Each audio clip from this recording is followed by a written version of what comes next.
I saw my boss naked. Not in some sleazy office fantasy or late-night dream, in broad daylight, on a public beach, with my 8-year-old daughter standing right beside me. In that frozen moment, wind howling, fabric flying, eyes meeting across 15 feet of burning sand, I watched my entire career disintegrate like a sandcastle at high tide. Everything I'd worked for, every late night, every sacrifice since the divorce, gone in one catastrophic gust of Florida wind. But what happened next? Nobody could have predicted that. Stay with me until the end and drop a comment telling me what city you're watching from. I want to see how far this story travels. The sun hammered down on Clearwater Beach like God's own spotlight, turning the sand into a billion tiny mirrors that reflected heat and light in equal measure. Ryan Cole squinted against the glare, one hand shading his eyes, the other gripping a collapsible beach chair that had already collapsed twice during the walk from the parking lot. His daughter Emma skipped ahead, her pink swimsuit bright against the white sand, her laugh carried back to him on the salt-thick breeze. "Daddy, hurry up! You're so slow!" Ryan smiled despite the sweat running down his spine, despite the chair digging into his shoulder, despite the cooler banging against his knee with every step. This was supposed to be his day off. Their day. The first real break he'd managed to steal in 3 months of relentless work, crushing deadlines, and the suffocating pressure of proving himself indispensable at Morrison & Associates. "Some of us are carrying all the supplies, kiddo," he called back. But Emma had already found her spot and was dancing in circles, arms spread wide like she could embrace the entire ocean. At 34, Ryan had perfected the art of compartmentalization. Monday through Friday, he was Ryan Cole, dependable project manager, first one in and last one out, the guy who never complained about overtime or impossible deadlines. Weekends belonged to Emma, or at least they were supposed to. More often than not, Saturday mornings dissolved into answering emails while Emma watched cartoons. Sundays vanished into preparing presentations for Monday morning meetings. But not today. Today, he'd actually turned his phone off. Well, he'd silenced it. Okay, fine. He'd just turned off the vibration. But still, progress. "Right here, Daddy!" Emma pointed at a stretch of sand near the water's edge, equidistant from a young couple throwing a frisbee and a family with 3 screaming toddlers. "This is our spot." Ryan dropped the chair, the cooler, and the oversized beach bag that his ex-wife Jennifer had insisted Emma needed for proper sun protection. The bag contained approximately 7 pounds of sunscreen, 3 different types of hats, 2 pairs of sunglasses, and a first aid kit that could handle everything short of open-heart surgery. Jennifer had always been thorough. It was one of the things he'd loved about her once, back before thorough became controlling, before organized turned into rigid, before the marriage that was supposed to last forever had ended with signatures on dotted lines and a custody arrangement that gave him every other weekend and alternating Wednesdays. "Earth to Daddy!" Emma waved her hand in front of his face. "You're doing the thing again." "What thing?" The sad face staring at nothing thing. She planted her hands on her hips in a gesture so reminiscent of Jennifer that Ryan's chest tightened. "You promised this was a fun day. Fun days don't have sad faces." Ryan knelt down, eye level with his daughter, and forced the shadows from his expression. Emma had her mother's dark eyes and his unruly blonde hair, the worst of both worlds, Jennifer used to joke, back when they still joked about things. But Emma had something neither of them possessed, an unwavering belief that the world was fundamentally good, that people were kind, that happiness was always just one sandcastle away. "You're absolutely right," Ryan said, pulling her into a quick hug. "No sad faces, not today. Today is about fun, ocean, and..." He reached into the cooler, ice cream before lunch, which is definitely not something Mom approved. Emma's eyes went wide. "Really? Really? But you can't tell her. Our secret." Emma mimed zipping her lips, then unzipped them immediately. "Can I go in the water?" "Sunscreen first." The groan that followed could have registered on the Richter scale, but Emma submitted to the ritual with only minimal complaint. Ryan slathered SPF 50 on every exposed inch of skin, reapplied it to the spots she'd immediately rubbed off, then watched as she charged toward the waves like a tiny blonde warrior going to battle. For a moment, just a moment, Ryan let himself breathe. The beach wasn't crowded. It was a Wednesday in early June, too late for spring break, too early for peak summer tourism. The people scattered across the sand existed in their own private bubbles of vacation bliss, oblivious to each other's dramas and deadlines and divorce proceedings. A few elderly couples walked the waterline hand in hand. A group of college students had set up an elaborate volleyball net. Somewhere a radio played Jimmy Buffett, because of course it did. Ryan set up his chair, positioned the umbrella to block the worst of the sun, and pulled out the thriller novel he'd been trying to finish for 6 months. He'd made it through exactly 2 pages when his phone buzzed. He told himself he wouldn't look. He'd promised himself, promised Emma, promised the universe that this day was sacred and work-free and completely, totally, absolutely off-limits to... The phone buzzed again. His hand moved before his brain could stop it. The screen showed 2 messages, both from the last person on Earth he wanted to hear from on his day off. Madeline Cross, 2:17 p.m. Need the Henderson files first thing tomorrow. No exceptions. Madeline Cross, 2:18 p.m.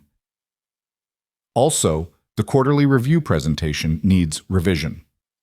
Timeline discussion. Monday, 8 a.m. sharp. Ryan's jaw clenched hard enough to hurt. Madeline Cross, his boss.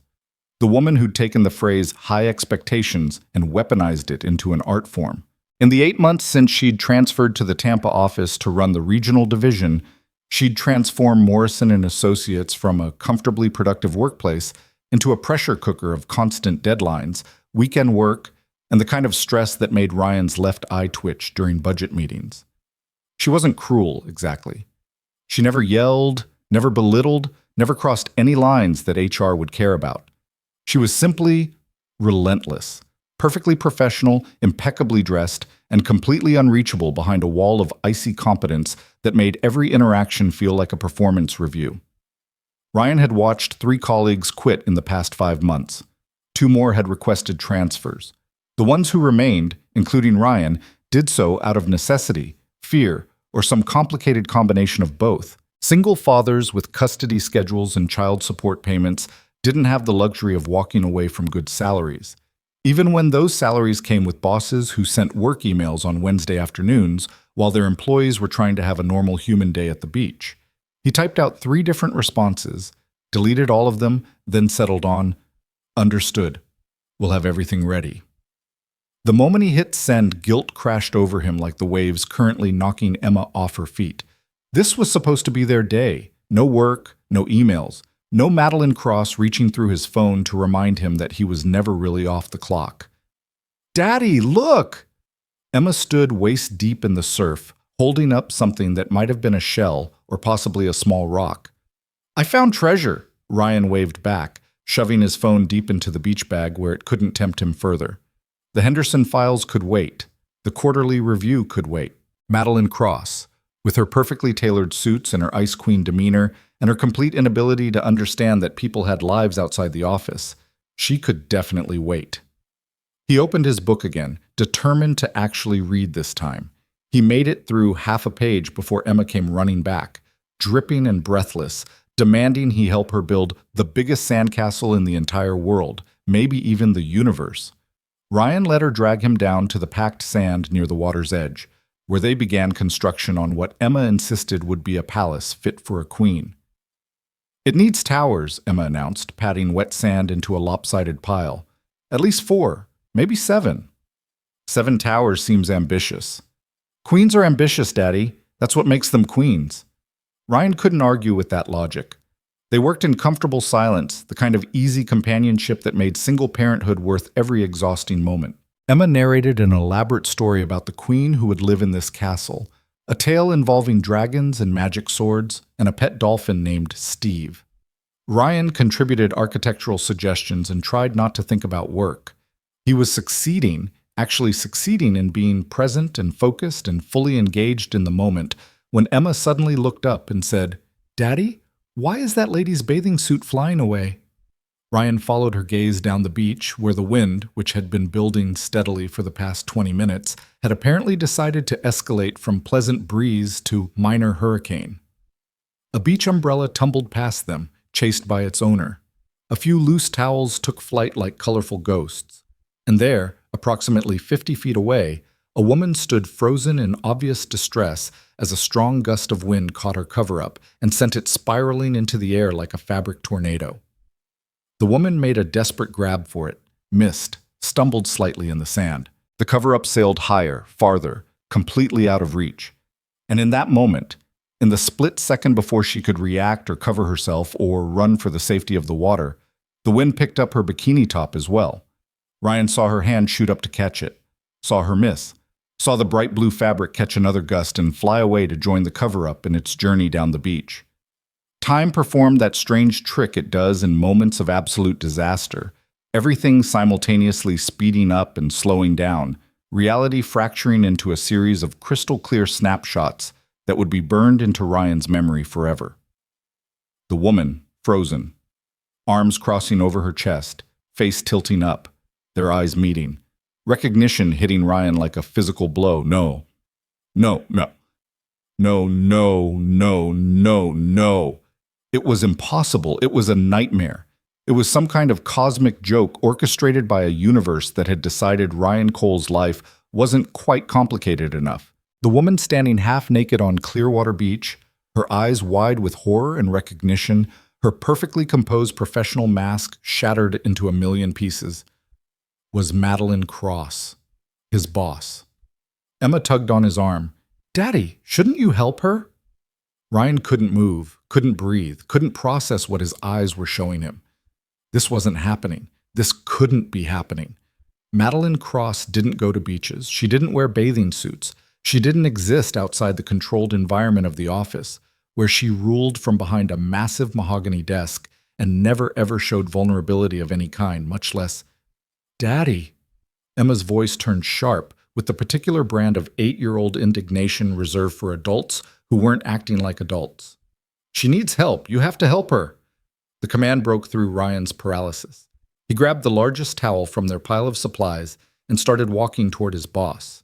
Each step felt like walking through concrete. His brain screamed at him to turn around, to pretend he hadn't seen anything, to maintain plausible deniability and save whatever shreds of dignity remained for both of them. But Emma was watching. Emma, who believed people helped each other, who trusted that her father did the right thing even when the right thing was absolutely the last thing in the world he wanted to do. Madeline saw him coming. Her face went through several distinct phases of emotion in rapid succession: shock, recognition, horror, resignation. When he got within 10 feet, she held up one hand, the other still pressed firmly across her chest. "Mr. Cole." Her voice somehow maintained its professional composure despite the absolutely insane circumstances. "I can explain. Ms. Cross, Ryan held out the towel, keeping his eyes locked on her face with such determination that his neck muscles started to ache. "Please, take this." She grabbed it with her free hand, wrapped it around herself with practiced efficiency, and somehow managed to make even that gesture look dignified. For a moment they stood there, two people trying desperately to pretend this was a normal, professional interaction and not the single most mortifying experience either of them had ever endured. "Thank you," Madeline said finally. "I appear to have underestimated the wind conditions." "It's pretty rough today," Ryan agreed, then immediately wanted to throw himself into the ocean. "It's pretty rough today?" That was the best he could do? His English degree and 8 years of corporate communications experience had prepared him for this moment with, "It's pretty rough today?" "Your daughter?" Madeline nodded toward Emma, who had abandoned the sandcastle and was now standing a respectful distance away, watching the adults with undisguised curiosity. "Yes. Emma, we're having a beach day, together, as a family. Well, not a complete family, obviously, because her mother isn't here. We're divorced. But that's not relevant to anything, and I'm going to stop talking now." A flicker of something, amusement, sympathy, crossed Madeline's face. "I see." Silence stretched between them, awkward and heavy. Down the beach, someone had caught Madeline's runaway cover-up and was walking toward them with it. Ryan recognized the universe giving him an escape route. "I should get back to Emma," he said, already backing away. "And you probably want to—" He gestured vaguely at everything, at nothing, at the general disaster of the situation. "Anyway, I'll have those files ready tomorrow, the Henderson ones, and the quarterly review presentation. All of it. First thing, you have my word. Mr. Cole, but Ryan was already retreating, already moving back toward the safety of his daughter and their sandcastle, and the comfortable fiction that the last 5 minutes hadn't happened. Behind him, he heard Madeline thank the Good Samaritan who'd retrieved her cover-up. He didn't look back.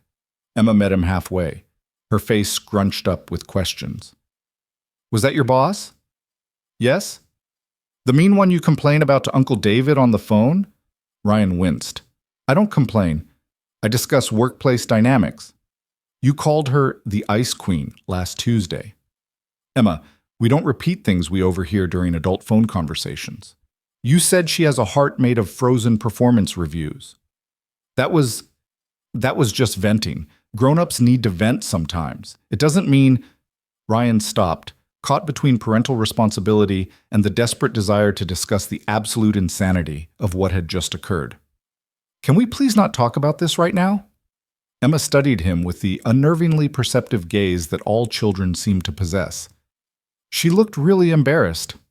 Yes, she did. Did you get embarrassed too? Emma, I am embarrassed on a level that might actually be visible from space. She's really pretty, Emma said, apropos of nothing. In a scary kind of way. Ryan opened his mouth, closed it, then decided this conversation had already jumped off the rails and might as well keep going. What do you mean, scary? Emma shrugged. Like a queen, but not the kind in my castle, the kind that turns people into toads if they don't bow right. Out of the mouths of babes. Ryan rubbed his face, felt the sun-hot skin, wondered if he was already sunburned or if his face was just permanently flushed from the sheer mortification of the past 10 minutes. Come on, he said. Let's finish that castle. The queen needs her 7 towers. They returned to their construction project, but Ryan's heart wasn't in it anymore. His mind kept replaying the moment, the eye contact, the recognition, the terrible understanding that his boss had seen him see her, that there was no pretending it hadn't happened, no professional courtesy that could paper over this particular awkwardness.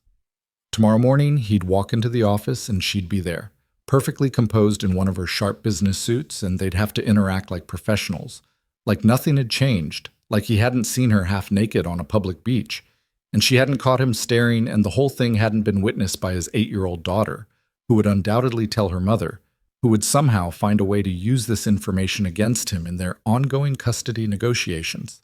He was so lost in his spiral of anxiety that he didn't notice Madeline approaching until Emma tugged on his arm again. Daddy, she's coming back. Ryan's stomach dropped.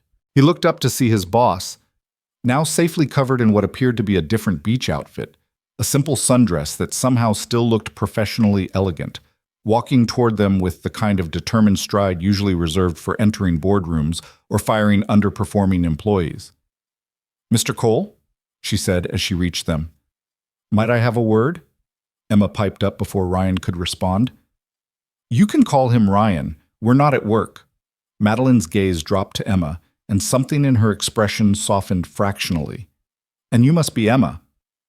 How did you know my name? Your father keeps a picture of you on his desk. You're wearing a yellow dress and holding a certificate. That was from Spelling Bee, Emma beamed.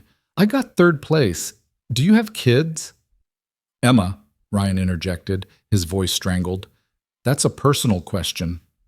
It's all right, Madeline said, still looking at Emma. No, I don't have children. Do you like building sandcastles? I love it. Daddy's helping me build one with 7 towers for the queen. Want to see? Ryan wanted the sand to open up and swallow him whole. This couldn't be real. His boss wasn't standing on the beach making small talk with his daughter about sandcastles. This was a stress dream. He'd fallen asleep in his chair, and any moment now, he'd wake up and, I'd love to see it, Madeline said. Emma grabbed her hand, actually grabbed Madeline Cross's hand, and started pulling her toward their construction site. Madeline followed without protest, leaving Ryan to trail behind like a confused party guest who'd stumbled into someone else's event. See? Emma pointed at their work in progress. We've got 4 towers done and we're working on the 5th. The queen needs 7 because she's super powerful, and also she has a pet dolphin named Steve. Steve seems like an unusual name for a dolphin. Dolphins can be named whatever they want. Emma said, with the absolute certainty of a child who'd never been contradicted on dolphin nomenclature. Do you know how to build sandcastles? I'm afraid I'm quite out of practice. It's easy. Daddy's not very good either, but he tries really hard, and that's what counts. Ryan pinched the bridge of his nose. Thank you for that character assessment, kiddo. Madeline did something then that Ryan had never seen before, something so unprecedented that he actually took a step back in surprise. She smiled. Not the tight, professional smile she deployed in meetings, not the thin-lipped expression of barely concealed impatience she wore when explaining things for the third time to slower colleagues. This was a real smile, genuine and unguarded, and it transformed her entire face from corporate ice queen to someone who looked almost human. May I help? She asked Emma. Really? If your father doesn't mind. Both of them turned to look at Ryan, who felt like he'd been dropped into an alternate dimension where nothing made sense, and the laws of physics had been replaced by some kind of surrealist fever dream logic. Sure, yes, absolutely. Please help yourself to our sandcastle. Yay! Emma dropped to her knees in the sand and started patting the next tower into shape. After a moment's hesitation, Madeline knelt beside her, the white sundress billowing slightly in the breeze.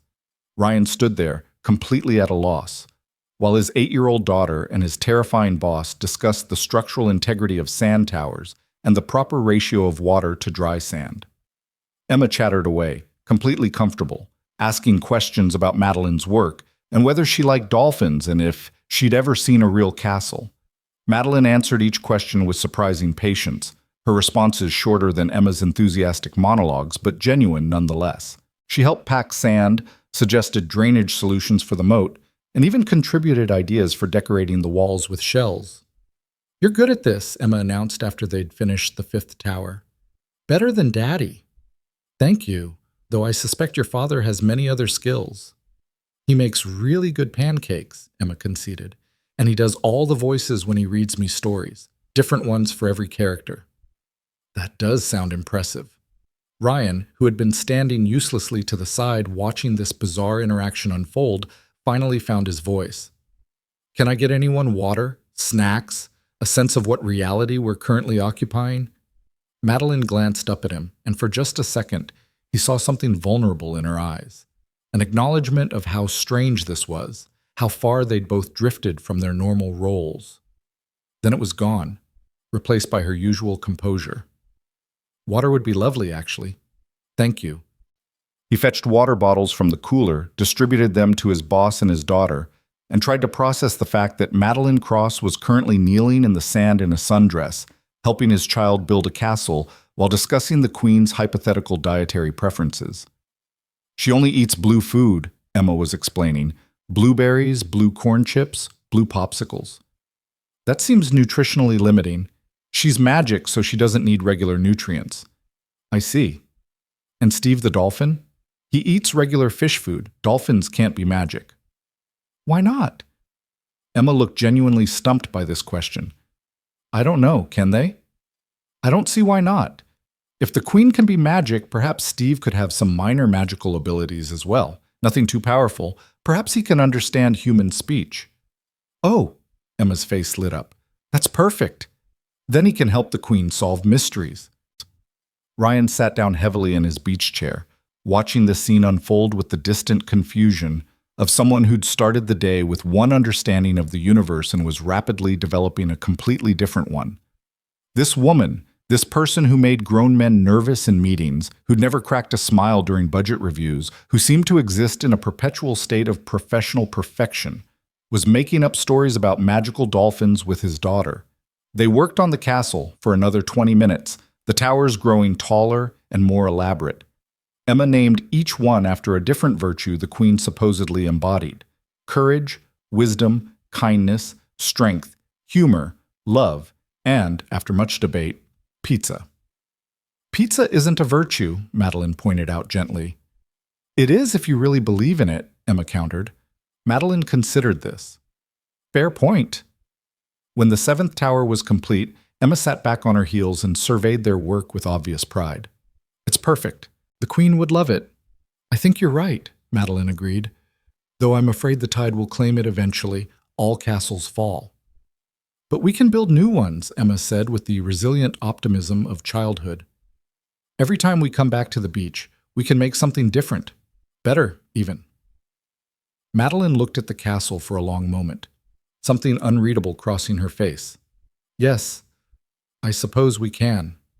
The sun had shifted lower in the sky, painting everything in shades of gold. Other beachgoers began packing up their belongings, heading back to cars and hotels and real life. Ryan checked his phone, almost 5 o'clock. Where had the afternoon gone? Emma, we should probably start heading home, he said. You've got school tomorrow. 5 more minutes? The eternal childhood plea. 5 more minutes, Ryan agreed. Emma immediately started decorating the castle walls with shells, humming to herself. Madeline stood, brushing sand from her dress, and moved to stand next to Ryan's chair. For a moment they both just watched Emma work, the silence between them less awkward than it had been before but still weighted with unspoken things. Thank you, Madeline said finally, for the towel, for not… She trailed off, clearly unsure how to finish that sentence. For not what? Making an already mortifying situation worse?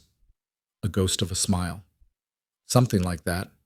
For what it's worth, Ryan said, keeping his voice low enough that Emma wouldn't hear. I'm sorry. I didn't mean to. I wasn't trying to. Mr. Cole. She cut him off, her tone gentle but firm. It was an accident. A ridiculous, unfortunate accident that we're both going to pretend never happened starting tomorrow morning when we return to the office. Agreed? Absolutely. Completely agreed. Forgotten already. Good. She paused, then added, Your daughter is lovely. The compliment caught Ryan off guard. Thank you. She's the best thing I've ever done, even on days when she critiques my sandcastle building skills in front of my boss. She has excellent judgment. Madeline's expression turned thoughtful. How do you do it? Balance everything? Work and parenting and… She gestured vaguely at the beach, at the castle, at the life he was trying to build in the wreckage of his divorce. Ryan laughed, but it came out more bitter than he intended. Do I look balanced to me? I answer work emails on my daughter's beach day. I fall asleep during bedtime stories. I feed her cereal for dinner at least twice a week. I'm not balancing anything. I'm just barely keeping all the plates spinning. Madeline was quiet for a moment. When she spoke again, her voice carried a weight Ryan had never heard before. I had a call scheduled for this afternoon, a very important call with potential investors. I was supposed to be in my hotel room, not at the beach. But I woke up this morning and realized I couldn't remember the last time I'd done something that wasn't work-related. The last time I'd felt sun on my skin or sand between my toes, or… She stopped, seeming to catch herself. I'm sorry, that wasn't appropriate. No, Ryan said quickly. I understand. More than you might think. They stood there, boss and employee, both looking at Emma's joyful focus, both carrying weights the other was only beginning to perceive.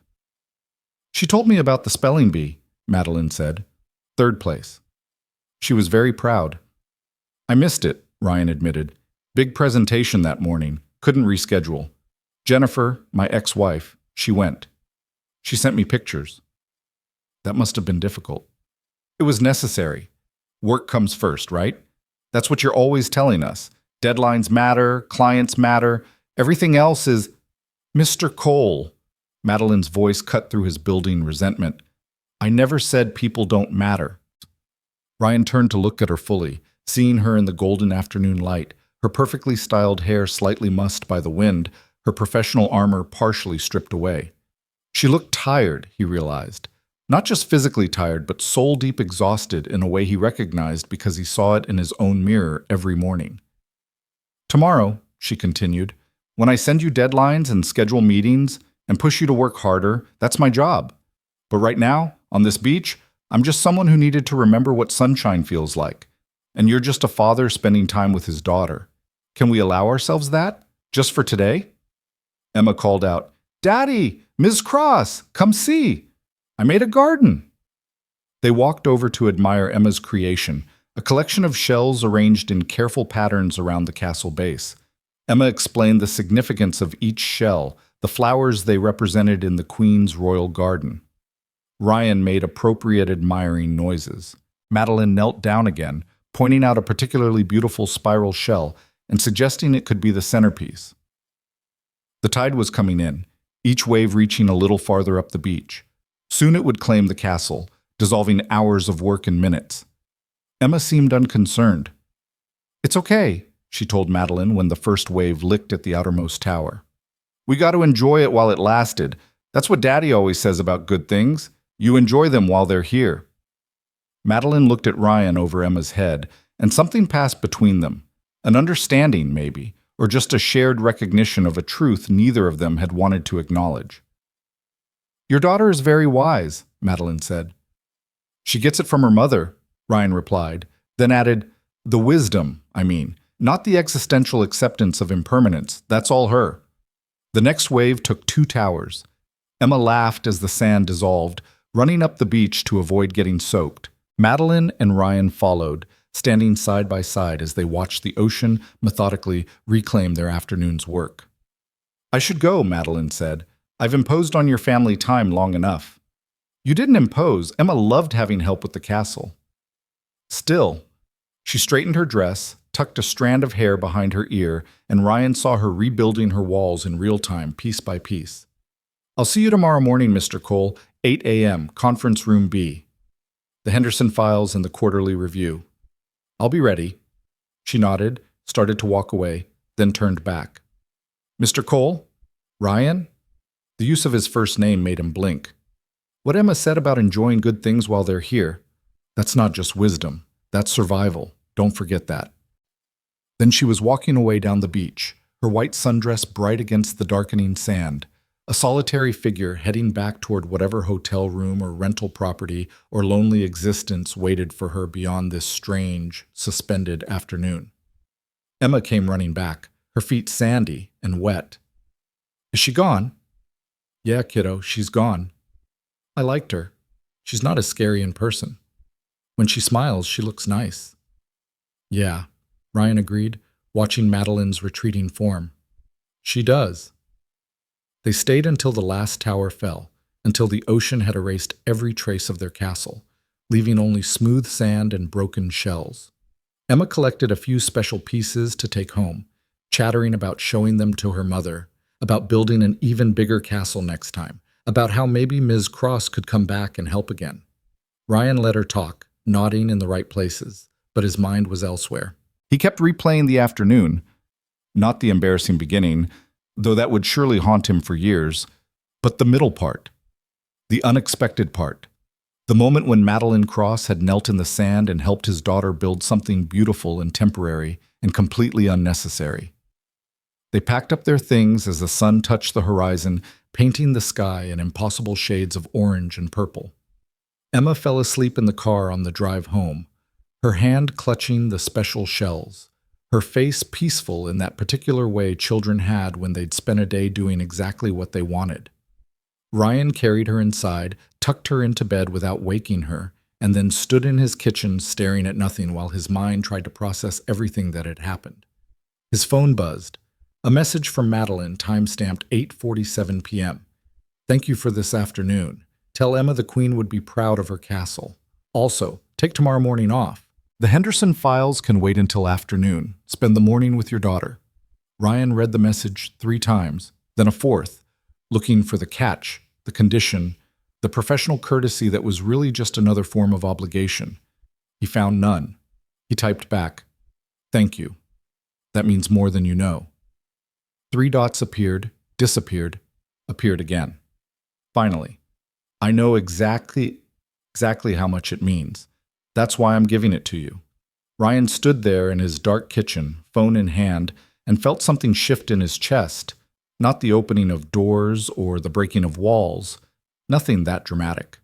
Just a small adjustment, a subtle realignment of his understanding of who Madeline Cross was beneath the professional exterior. She was lonely, he realized. Successful, powerful, feared, respected, and desperately, achingly lonely. Just like him. The tide would come in tomorrow and wash away this strange interlude, returning them both to their proper roles. Boss and employee, ice queen and struggling single dad. The professional distance would reassert itself because it had to, because anything else was impossible. But tonight, just for tonight, Ryan allowed himself to remember. The smile on Madeline's face as she helped Emma with the castle, the weight in her voice when she talked about missing sunshine, the loneliness he'd recognized because it echoed his own. All castles fall, she'd said, but we can build new ones. Ryan looked at his phone one more time, then turned it off. Actually, off, not just silenced, and went to check on Emma. She was sprawled across her bed, still in her beach clothes, probably getting sand all over the sheets. Jennifer would have immediately woken her up for a proper shower and fresh pajamas. Ryan just pulled a light blanket over her and kissed her forehead. Some things were worth enjoying while they lasted, even the imperfect ones, especially those. The morning arrived with the particular cruelty of Florida summer, bright, hot, and unforgiving. Ryan woke to Emma singing in the shower, her off-key rendition of some pop song filtering through the bathroom door. He lay there for a moment, staring at the ceiling fan making its lazy circles, remembering Madeline's message from the night before. Take tomorrow morning off. He'd never taken a morning off, not in 8 months of working under her management. The guilt crept in immediately, that familiar weight of obligation and fear that maybe this was a test, maybe she was waiting to see if he'd actually do it, waiting to mark him down as unreliable or entitled or whatever other corporate sins could be committed by actually accepting kindness when offered.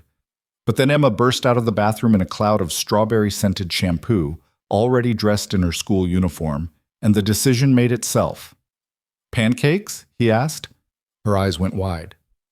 On a school day. Special occasion? What's the occasion? Ryan thought about it, about sandcastles and dolphins named Steve and his boss kneeling in the sand with genuine laughter in her eyes. Sometimes you don't need an occasion.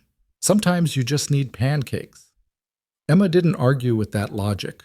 They took their time with breakfast, real breakfast, not the usual granola bar eaten in the car while racing to beat the school bell. Ryan made chocolate chip pancakes in the shapes of letters, spelling out Emma's name across 3 plates. She drowned them in syrup and chattered about her plans for recess, about the book report due next week, about whether she should invite the new girl Madison to her birthday party, even though Madison had weird opinions about unicorns. What kind of weird opinions? Ryan asked, flipping another batch. She thinks they're just horses with sticks glued to their heads. That's technically not wrong, Emma gasped. Daddy, that's betrayal. You're supposed to be on the unicorn side. I'm on whatever side you're on, kiddo, even when it involves mythical creatures with questionable anatomical modifications. She giggled, syrup on her chin, and Ryan felt that familiar squeeze in his chest. The fierce, protective love that made every sacrifice worth it, every late night and missed event and compromise with Jennifer bearable because it meant moments like this. He drove her to school slowly, taking the long route through the neighborhood where the old oak trees created tunnels of shade over the road. Emma talked the entire way, her voice bright with the particular enthusiasm of 8-year-olds who hadn't yet learned that the world didn't care about their opinions on unicorns or the injustice of homework or why pizza should absolutely be considered a breakfast food. Love you, Daddy, she said when he pulled up to the drop-off zone. Love you more, baby girl. Love you most. She kissed his cheek, grabbed her backpack, and bounded toward the school entrance where her best friend Sophia was waiting. They immediately launched into animated conversation, probably about unicorns, and Ryan watched until they disappeared inside. Then he sat in his car in the parent pickup lane and realized he had no idea what to do with himself. A morning off. Actual free time on a Thursday morning when he should be racing to the office, gulping terrible break room coffee, and preparing for whatever deadline Madeline had scheduled. Instead, he was sitting in his aging Honda Civic watching other parents pull away, feeling both liberated and completely unmoored. His phone buzzed. A message from David, his brother, and the only person who'd stayed consistently supportive through the divorce and its aftermath. How's the Clearwater incident? You recover from seeing your boss in her birthday suit? Ryan groaned. He'd made the mistake of calling David last night after putting Emma to bed, needing to process the sheer absurdity of the beach encounter with someone who wouldn't judge. David had laughed so hard he'd started coughing. We're pretending it never happened. Professional courtesy. Right, because that always works. Hey, you coming to the game Saturday? Depends on if Jennifer switches weekends again. She can't keep doing that, man. You have rights. I have a custody agreement that she interprets creatively. Different thing. Ryan started typing another message, then deleted it. David meant well, but he didn't understand. He was happily married to his college sweetheart, 2 kids, a house in the suburbs with a white picket fence that he'd actually painted himself. He lived in a world where custody agreements were theoretical problems, where co-parenting meant deciding which parent took which kid to soccer practice, not navigating the minefield of an ex-wife who viewed every interaction as a battlefield. Instead of responding, Ryan drove to a coffee shop he'd been meaning to try, one of those artisanal places with exposed brick and plants hanging from the ceiling and a menu that required a graduate degree to decode. He ordered something the barista recommended, found a corner table, and pulled out his laptop. The Henderson files waited in his inbox, along with 17 other messages that had accumulated overnight. He opened the first one, read 3 sentences, then closed it. Madeline had given him the morning off. Actually using it felt like an act of rebellion. He switched to his personal email instead. A message from Jennifer's lawyer about adjusting the summer custody schedule. A reminder about Emma's upcoming dental appointment. A promotional email from a toy store advertising princess castles that Emma would absolutely love, and Jennifer would absolutely veto as encouraging unrealistic gender expectations. Ryan closed the laptop. The coffee arrived, something involving oat milk and lavender that tasted better than it sounded. He sat there drinking it, watching people come and go. Young professionals on their laptops, probably working remotely in jobs that allowed flexibility. Retired couples reading newspapers and holding hands. A mother with twins in a stroller, both kids screaming while she looked like she might join them.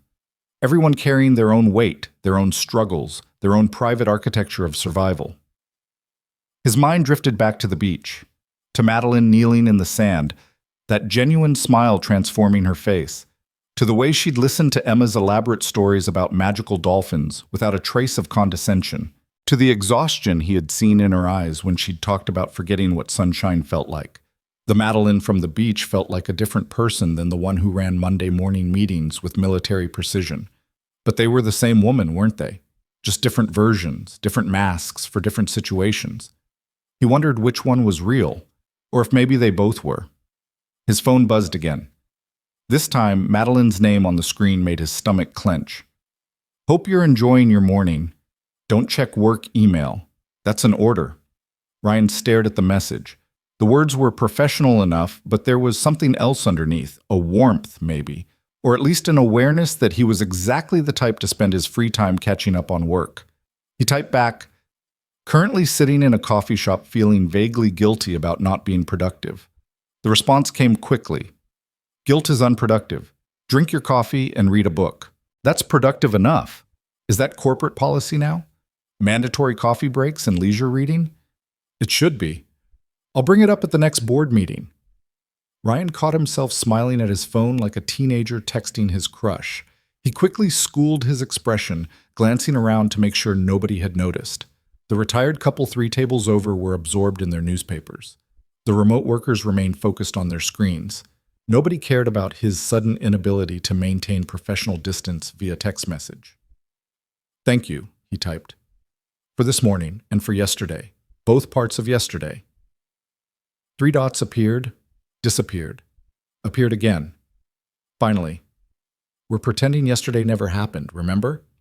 The embarrassing part, yes. But the rest was nice and unexpected, but nice. Emma is delightful. She liked you too, said you weren't as scary in person. I'm going to choose to take that as a compliment. You should. Coming from Emma, it's high praise. She once told me her teacher looked like a disappointed giraffe and stood by that assessment for the entire school year. This time the response took longer. I need to get back to actual work. Enjoy your morning, Ryan. See you this afternoon. Ryan noticed the shift. Mr. Cole to Ryan. Yesterday on the beach, she'd used his first name once, tentatively, like testing the weight of it. Now it appeared in a text message, casual and natural, as if the professional distance between them had been permanently reduced by a few crucial inches. He should probably be worried about that. Boundaries existed for reasons. Boss-employee relationships had rules for very good reasons. Letting those lines blur, even slightly, was dangerous territory. But Ryan found he didn't care, or rather he cared less than he probably should. He spent the rest of the morning doing exactly what Madeline had ordered, drinking good coffee, reading the thriller novel he'd been neglecting, and deliberately not thinking about work. By noon, he felt more relaxed than he had in months, a looseness in his shoulders that he hadn't realized had been missing. The office felt different when he arrived at 1 p.m. Or maybe he felt different walking into it. Ryan nodded to the receptionist, grabbed a cup of the terrible break room coffee out of habit, and settled into his cubicle with the Henderson files. He'd been working for maybe 20 minutes when his desk phone rang. "Mr. Cole, could you come to my office, please?" Madeline's voice carried its usual professional crispness, but Ryan thought he detected something else underneath. Amusement? Nervousness? His imagination? "Of course. Give me 2 minutes." He grabbed a notepad, props for looking prepared, and headed toward the executive offices. Madeline's corner office had a view of the bay, floor-to-ceiling windows that showcased Tampa's skyline. He'd been inside exactly 4 times in 8 months, always for performance reviews or crisis meetings. Madeline sat behind her massive desk, perfectly composed in a charcoal gray suit that probably cost more than Ryan's monthly rent. Her hair was pulled back in its usual neat bun. Her expression was professionally neutral. Every trace of the woman from the beach had been carefully erased, except her eyes. Her eyes held something different, a wariness maybe, or an awareness that they were both pretending very hard and neither of them was quite pulling it off. "Close the door, please." Ryan's stomach dropped. Nothing good ever came from closed-door meetings. He complied, then took the seat across from her desk, trying to radiate calm competence while his mind raced through every possible reason she might have called him in. Had she reconsidered the morning off? Was this about the beach? Had someone seen them, reported something to HR? Madeline folded her hands on her desk. "I wanted to discuss yesterday." "We agreed to pretend it never happened," Ryan said quickly. "We agreed to pretend the embarrassing part never happened. The rest requires acknowledgement." "Okay." She took a breath, and Ryan realized with a shock that she was nervous. Madeline Cross, who commanded boardrooms and reduced grown men to stammering children during quarterly reviews, was actually nervous. "I'm not good at this," she said finally, "at being human in front of employees, at showing anything other than professional competence. It's safer that way. Easier." "I understand that. But yesterday, with Emma, building that ridiculous castle and talking about magical dolphins." She paused, a hint of a smile touching her lips. "I haven't felt that relaxed in years. Maybe ever. And I'm not sure how to navigate what that means for us in this context." Ryan chose his words carefully. "It doesn't have to mean anything. We can keep it separate. Beach Madeline and Office Madeline can be completely different people." "Can they?" She leaned back in her chair, studying him. "You saw me, Ryan.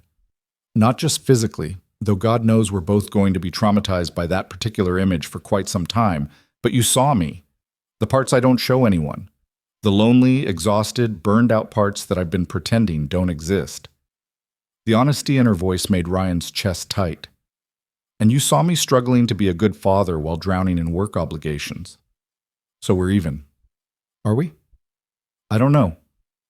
Ryan set down his notepad, decided this conversation required actual human connection instead of corporate pretense. "I've spent 8 months being terrified of you. You've spent 8 months pushing all of us to our limits. Those are our roles, and they've worked well enough. But yesterday showed me that maybe those roles aren't the whole story." Madeline was quiet for a long moment. Outside her window, the bay sparkled in the afternoon sun. A sailboat cut across the water, white against blue. "I transferred here to escape a bad situation," she said finally. "A relationship that ended poorly, a workplace where I'd become someone I didn't like very much. I thought a fresh start meant working harder, being tougher, never showing weakness. I thought if I could just be perfect enough at my job, everything else wouldn't matter." "How's that working out?" She laughed, but it sounded hollow. "I'm 42 years old, Ryan. I have an impressive title, a substantial salary, and absolutely nothing else. I eat dinner alone every night. I work weekends because I have nowhere else to be. I can't remember the last time someone touched me without it being a professional handshake. The vulnerability in her confession made Ryan forget they were boss and employee, forget the power dynamic and the professional boundaries. He saw only a woman admitting to the same bone-deep loneliness that kept him awake at 3 a.m. After my divorce, he said slowly, I convinced myself that being a good father meant sacrificing everything else. My social life, my hobbies, any possibility of dating or relationships. Emma needed me, work needed me, and there was nothing left over for Ryan. Just empty space where a person used to be. And now? Now I'm realizing that maybe running on empty doesn't make me a better father or employee. It just makes me empty. Madeline nodded, understanding evident in her expression. Emma told me something yesterday while we were building the castle. She said that good things don't last forever, so you have to enjoy them while they're here. That's wisdom I've spent 2 decades forgetting. She's smarter than both of us combined. Most children are. Madeline stood, walked to her window, gazed out at the water. I'm going to ask you something completely inappropriate, and you're welcome to say no without any professional repercussions. Ryan's heart started hammering. Okay. Would you like to have dinner with me? Not a work dinner, not a professional networking opportunity, just dinner. 2 people who accidentally saw each other's humanity and are trying to figure out what to do with that information. The question hung in the air between them, weighted with implications and possibilities, and a dozen different ways this could go catastrophically wrong. Ryan thought about HR policies and workplace dynamics, and Jennifer's lawyer finding out and using it against him in custody negotiations. Then he thought about Madeline kneeling in the sand, laughing at Emma's stories about queens who ate only blue food. Yes, he said, I'd like that. She turned from the window, and relief washed across her face so clearly that Ryan wondered if she'd actually expected him to say no. Tomorrow night?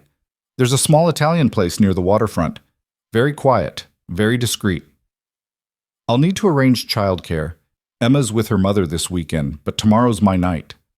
Of course. If you can't find anyone, I'll find someone. Ryan pulled out his phone, already mentally running through his limited list of available babysitters. David and his wife lived 40 minutes away, but they'd do it if he asked. What time? 7:30? I'll be there. They stared at each other for a moment, the weight of what they'd just agreed to settling between them. Then Madeline's phone buzzed, and the spell broke. She glanced at it, her expression shifting back into professional mode. I have a meeting in 5 minutes. The Henderson files, you'll have them ready by end of day? Already done. I'll send them over within the hour. Thank you, Mr. Cole. The return to formality felt jarring, but Ryan understood the necessity. They were stepping into uncharted territory, and maintaining some semblance of professional boundaries, at least in public, was probably wise. He stood, picked up his forgotten notepad. Thank you, Ms. Cross. As he reached the door, she called out, Ryan? He turned back. Thank you for saying yes. I wasn't sure you would. I wasn't sure I would either, he admitted, but I'm glad I did.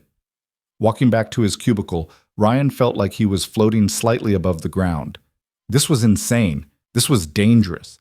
This was probably going to blow up in his face in spectacular fashion.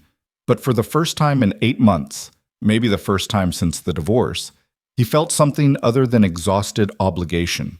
He felt alive, nervous and excited and terrified, but alive. His phone buzzed with the text from David. So you going to answer me about Saturday's game or what? Ryan typed back. Can you and Michelle watch Emma tomorrow night? I have plans. What kind of plans? You never have plans, the kind that require adult supervision and possibly bail money if things go wrong. This I gotta hear. Call me. Ryan did, escaping to the parking lot where he could talk without being overheard. David answered on the second ring. Okay, spill. What's happening tomorrow night that requires your responsible big brother to babysit? I have a date. Silence on the other end. Then, I'm sorry, I must have misheard you. Did you say you have a date? You? Ryan Cole, who once told me dating was an unnecessary complication and you were married to single fatherhood. I'm aware of my own previous statements, thank you. Who is she? How'd you meet? Wait, David's voice filled with glee. Is this about the beach incident? Did you seriously ask out your boss after seeing her naked? She asked me, actually, and can we please stop referring to the beach incident? I'm trying very hard to maintain some dignity here. Dignity? Brother, you lost dignity the moment that swimsuit flew away. Now you're in full-on romantic comedy territory. This is amazing. Michelle's gonna lose her mind. Can you watch Emma or not? Of course we can watch Emma. We love Emma. Plus, this gives me unlimited material to give you shit about for the rest of your natural life. Win-win. Ryan pinched the bridge of his nose. I'm regretting this call already. Too late. Commitment made. But seriously, man, you sure about this? Your boss? That's complicated. I know it's complicated. Jennifer finds out, she's going to use it in court. I know that too. And you're doing it anyway? Ryan thought about Madeline's confession of loneliness, about the exhaustion in her eyes, about the way she'd smiled at Emma. He thought about his own emptiness, the hollow feeling that had become so familiar he'd stopped noticing it. Yeah, he said, I'm doing it anyway. Then you better make it count. Wear the blue shirt. Women love the blue shirt. I'll take your fashion advice under consideration. And Ryan? David's voice turned serious. Be careful, okay? I know you're lonely, I know the divorce sucked, but don't mistake gratitude or proximity for something it's not. Make sure this is real before you risk everything. It's one dinner, David, not a marriage proposal. One dinner is how it starts. Trust me, I married the girl I had one dinner with. Now look at me. 2 kids, a mortgage, and a wife who forces me to watch reality TV about people buying houses they can't afford. Sounds terrible. It's the best thing that ever happened to me. David paused. That's what I want for you too, brother. The best thing. Just make sure you're choosing it for the right reasons. After they hung up, Ryan sat in his car watching other employees come and go from the building. Through the 5th floor window, he could see Madeline's office, her silhouette moving behind the glass as she paced during what was probably a conference call. Was this the right reason? Was there even such a thing as a right reason when it came to matters of loneliness and connection and 2 people who'd accidentally seen past each other's armor? He didn't know. But tomorrow night, over Italian food and quiet conversation, maybe he'd start to find out. The afternoon passed in a blur of work that Ryan completed with unusual efficiency, fueled by nervous energy and the constant awareness of what he'd agreed to. He sent the Henderson files to Madeline by 3 p.m., received a terse "thank you" in response, and threw himself into preparing for next week's client presentation. At 5:30, he headed home to an empty apartment that always felt too quiet on Jennifer's custody days. He microwaved leftovers, ate them standing over the sink, then spent an hour on the phone with Emma, who wanted to tell him every single detail about her day. The spelling test she'd aced, the dodgeball game at recess, Madison's continued unicorn skepticism. Love you, baby girl, and he said when Jennifer's voice in the background announced it was bedtime. Love you more, Daddy. Are we going to build another sandcastle soon? Definitely. Maybe this weekend when you're back with me. Can Ms. Cross come again? She was really good at towers. Ryan's throat tightened. Maybe. We'll see. After Emma hung up, he sat in his quiet living room and wondered what the hell he was doing. Tomorrow night he was having dinner with his boss. The woman who controlled his career, his livelihood, his ability to pay child support and keep joint custody. The woman who, 48 hours ago, had been nothing more than a source of workplace anxiety and stress. Now she was a person, complex, lonely, vulnerable, human. That made everything so much more dangerous and so much more necessary. Ryan's phone buzzed one more time before bed. Another message from Madeline. Second thoughts are normal. If you've changed your mind about tomorrow, I understand. He stared at the text, thumb hovering over the keyboard. This was his out. He could politely decline, cite professional concerns, return to their previous dynamic where everything was clear and safe and completely devoid of human connection. Instead, he typed, "No second thoughts. See you at 7:30. Her response came immediately. Good. Sleep well, Ryan. He didn't sleep well. He tossed and turned, his mind running through every possible scenario tomorrow night could bring. But when he finally drifted off sometime after midnight, he dreamed of sunshine and sandcastles and Madeline's genuine smile, and for once his dreams didn't feel like escape. They felt like possibility. Friday crawled by with the particular torture of anticipated events. Every hour stretched longer than the last. Every meeting dragged on eternally, and Ryan found himself checking his watch with increasing frequency as 7:30 approached, like both a promise and a threat.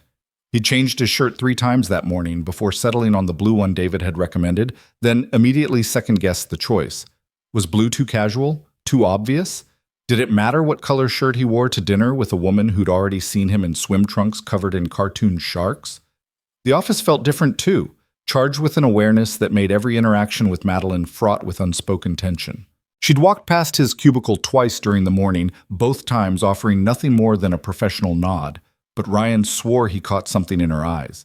Nervousness matching his own, maybe, or anticipation, or the same creeping doubt that they were making a spectacular mistake. At lunch, he escaped to his car and called David.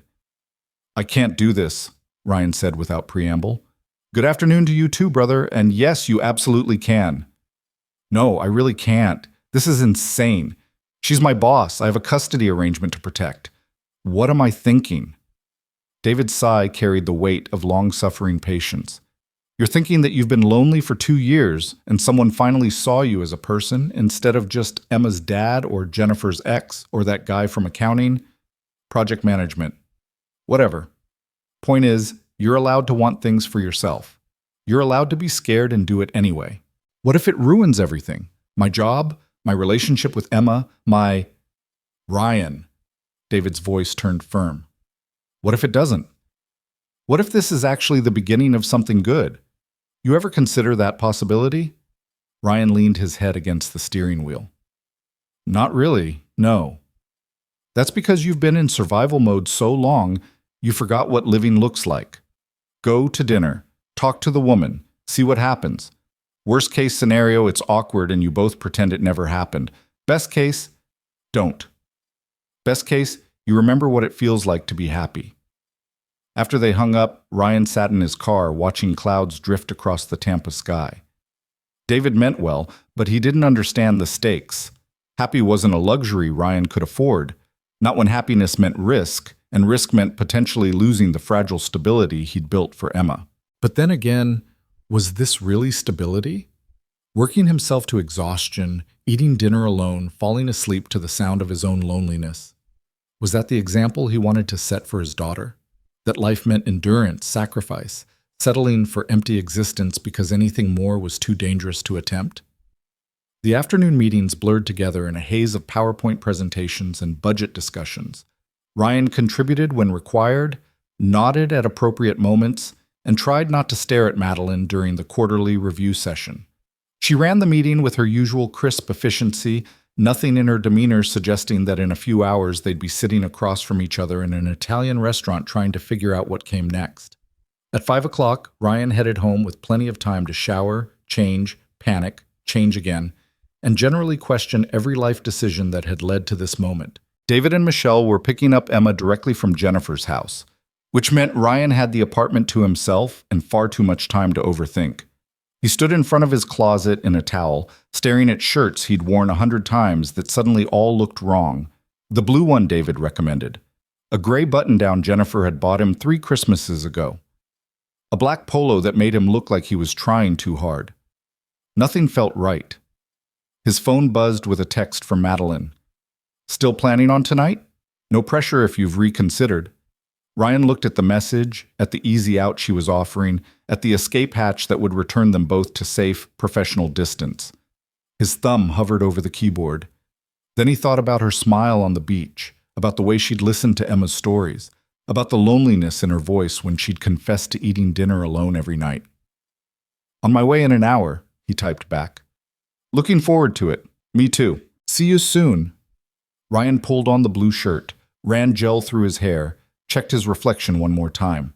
The man staring back at him looked nervous and uncertain, and more alive than he'd appeared in months. Good enough. The drive to the restaurant took 20 minutes through early evening traffic. The Italian place Madeline had chosen sat tucked away on a quiet street near the waterfront, the kind of establishment that didn't advertise because it didn't need to. Soft light glowed through curtained windows. A hand-painted sign declared it Bella Notte in elegant script. Ryan parked, sat in his car for a full minute building courage, then forced himself out before he could talk himself into fleeing. The evening air carried the salt-sweet smell of the bay mixed with garlic and basil from the restaurant. Inside, warm lighting and quiet conversation created an atmosphere of intimate comfort. Madeline sat at a corner table, and Ryan's breath caught at the sight of her. She'd traded her usual business attire for a simple navy dress that softened her corporate edges without diminishing her presence. Her hair fell loose around her shoulders instead of pulled back in its typical severe bun.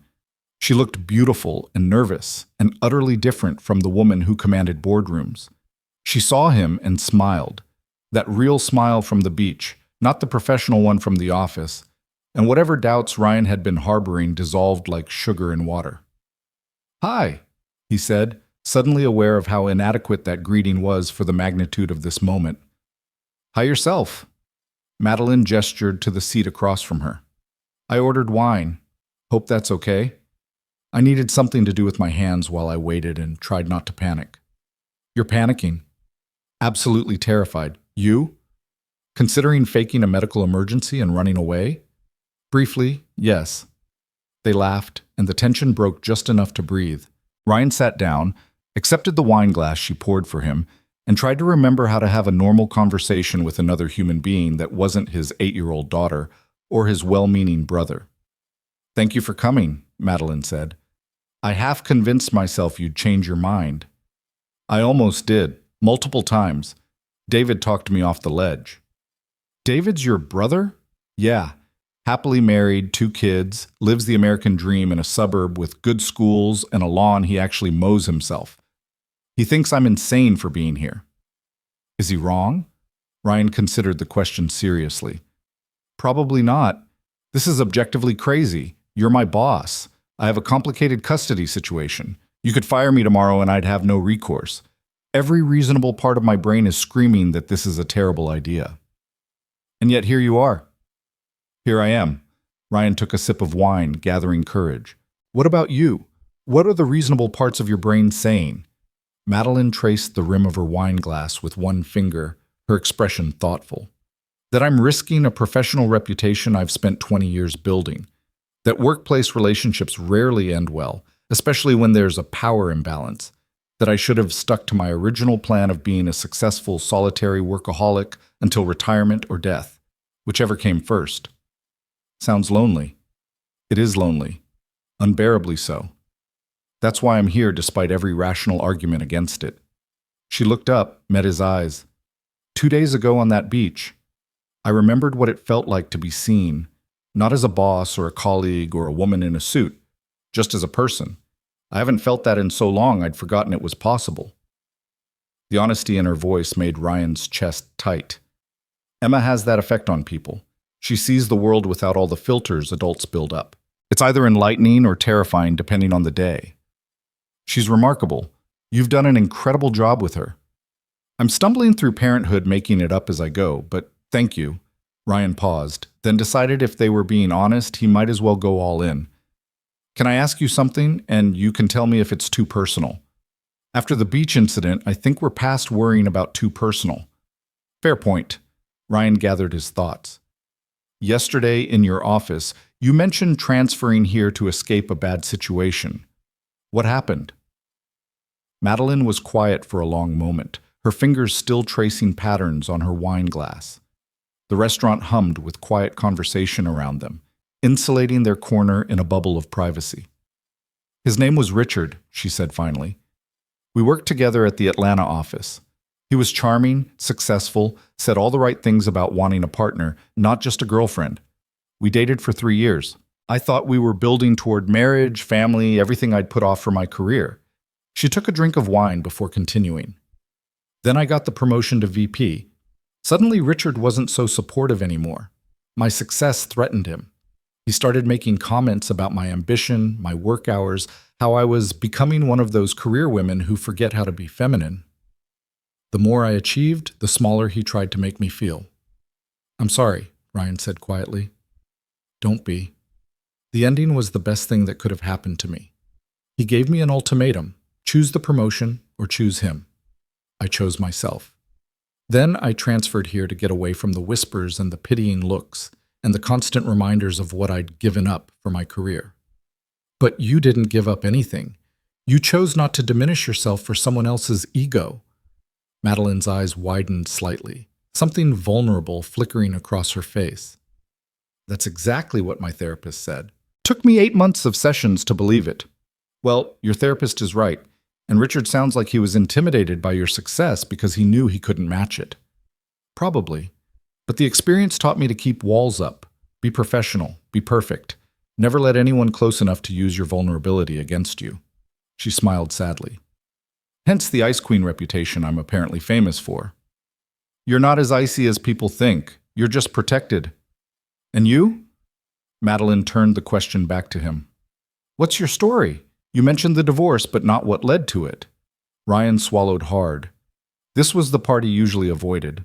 The narrative he'd condensed into easy explanations about growing apart or wanting different things.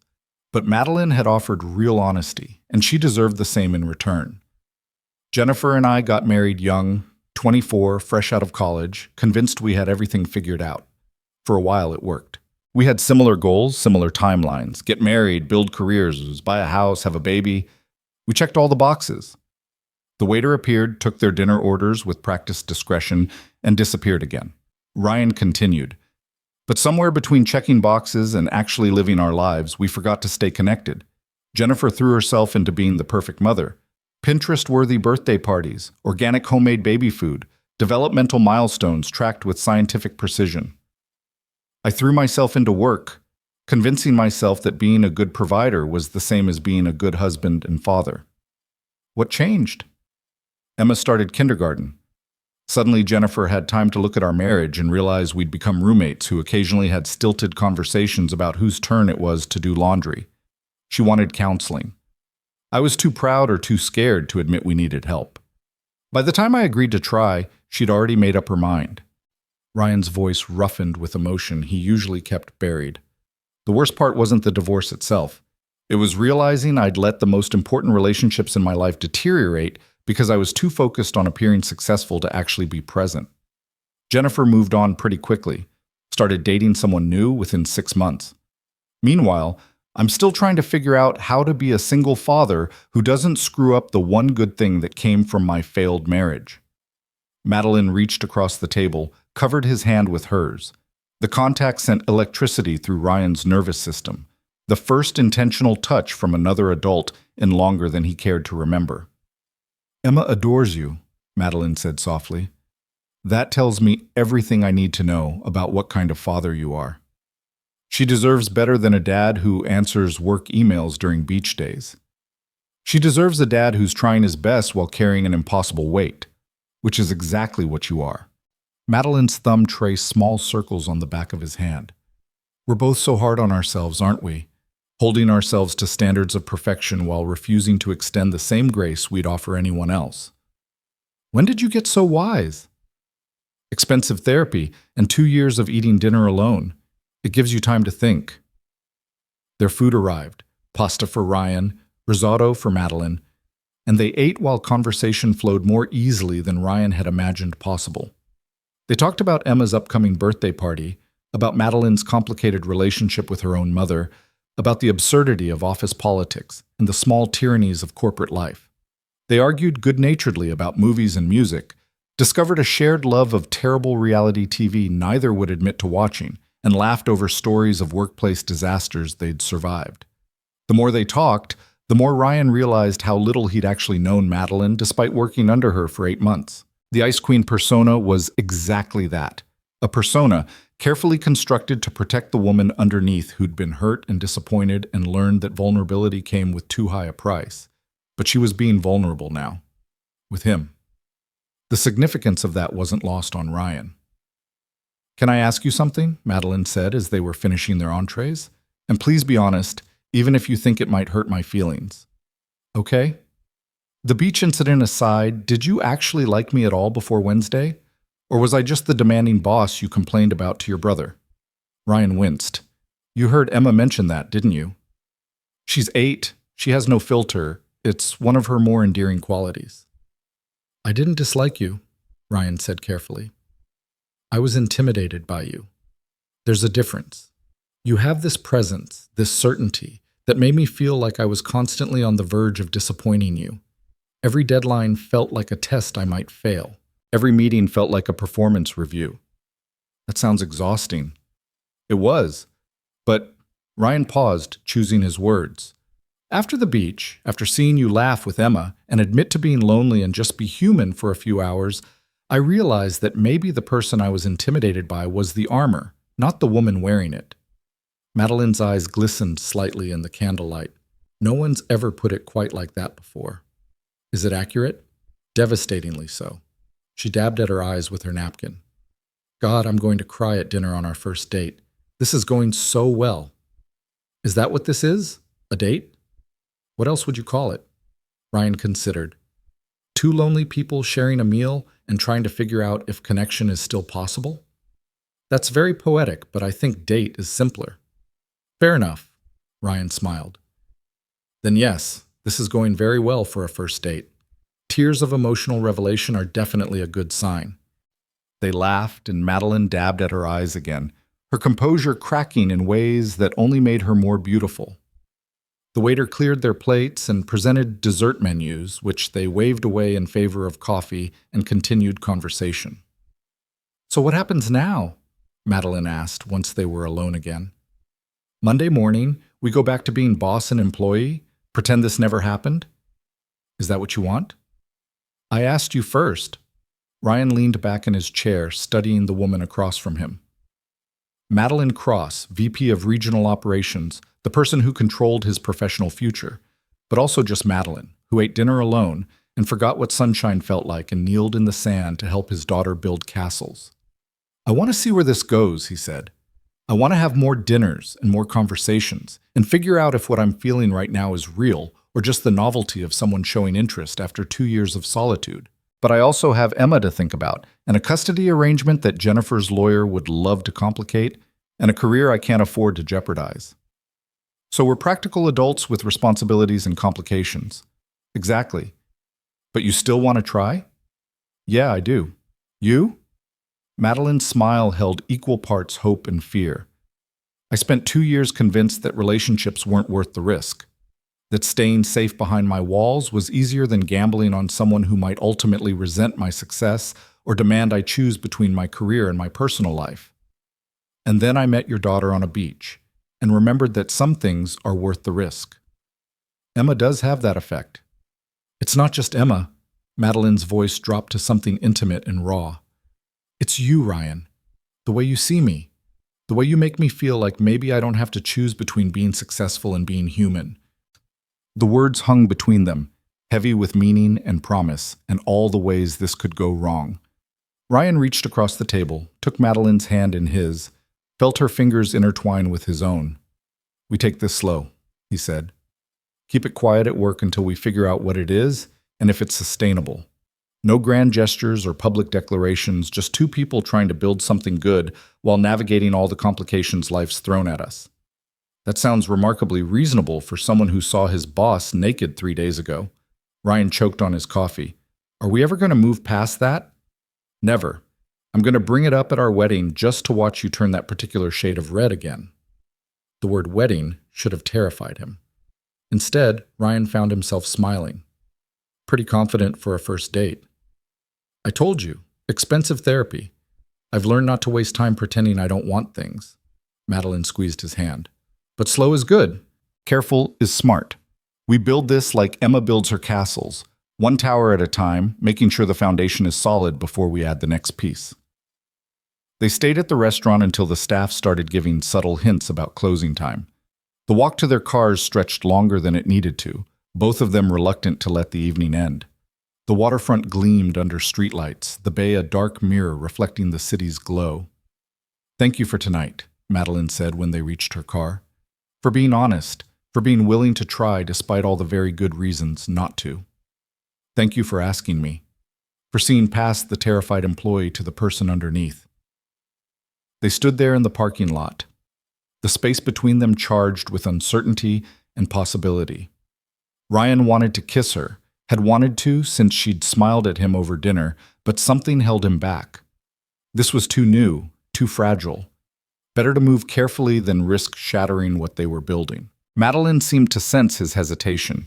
She leaned in, pressed a soft kiss to his cheek, then pulled back with a smile that made his heart race. "Good night, Ryan. I'll see you Monday." Monday, right, work. The return to reality felt jarring. That's going to be weird, isn't it? Probably, but we'll figure it out. She opened her car door, paused. And Ryan? Thank you for wearing the blue shirt. It's a good color on you. She drove away before he could respond, leaving Ryan standing in the parking lot with a smile he couldn't suppress and a feeling in his chest that might have been hope or terror, or some complicated combination of both. The drive home passed in a blur of replaying conversations and analyzing moments and trying to process the fact that he'd just had dinner with his boss, and it had felt like the most natural thing in the world. His phone showed 3 texts from David, increasingly demanding updates, but Ryan ignored them in favor of the lingering warmth of Madeline's hand in his. His apartment felt different when he walked in, less empty somehow, despite being exactly as he'd left it. Ryan stood in his kitchen, the same kitchen where he'd microwaved countless lonely dinners, and realized something had shifted. The loneliness was still there, would probably always be there to some degree, but it no longer felt permanent, no longer felt like his defining characteristic. He texted David. Made it home. Still employed. Possibly insane, but in a good way. The response came immediately. Details. Now. Tomorrow. Right now, I just want to sit with this for a while. Proud of you, brother. Whatever happens, you took the risk. That's what counts. Ryan sat on his couch, stared at his phone, and pulled up the conversation with Madeline. Their messages from earlier in the day seemed like relics from another lifetime. He typed out 3 different messages. Witty observations, heartfelt thank yous, anxious questions about Monday, and deleted them all. Finally, he settled on, made it home. Thank you for tonight. I haven't felt this hopeful in a long time. Her response came 5 minutes later. Me neither. Sleep well, Ryan. Dream of sandcastles and magical dolphins, and queens who eat only blue food? Especially them. Ryan fell asleep on his couch, still holding his phone, a smile on his face, and for the first time in 2 years, his dreams weren't filled with anxiety about custody arrangements or work deadlines or all the ways he was failing at life. Instead, he dreamed of building something new, something solid, something worth the risk of reaching for it. Monday morning arrived with the weight of consequences Ryan hadn't fully considered on Friday night.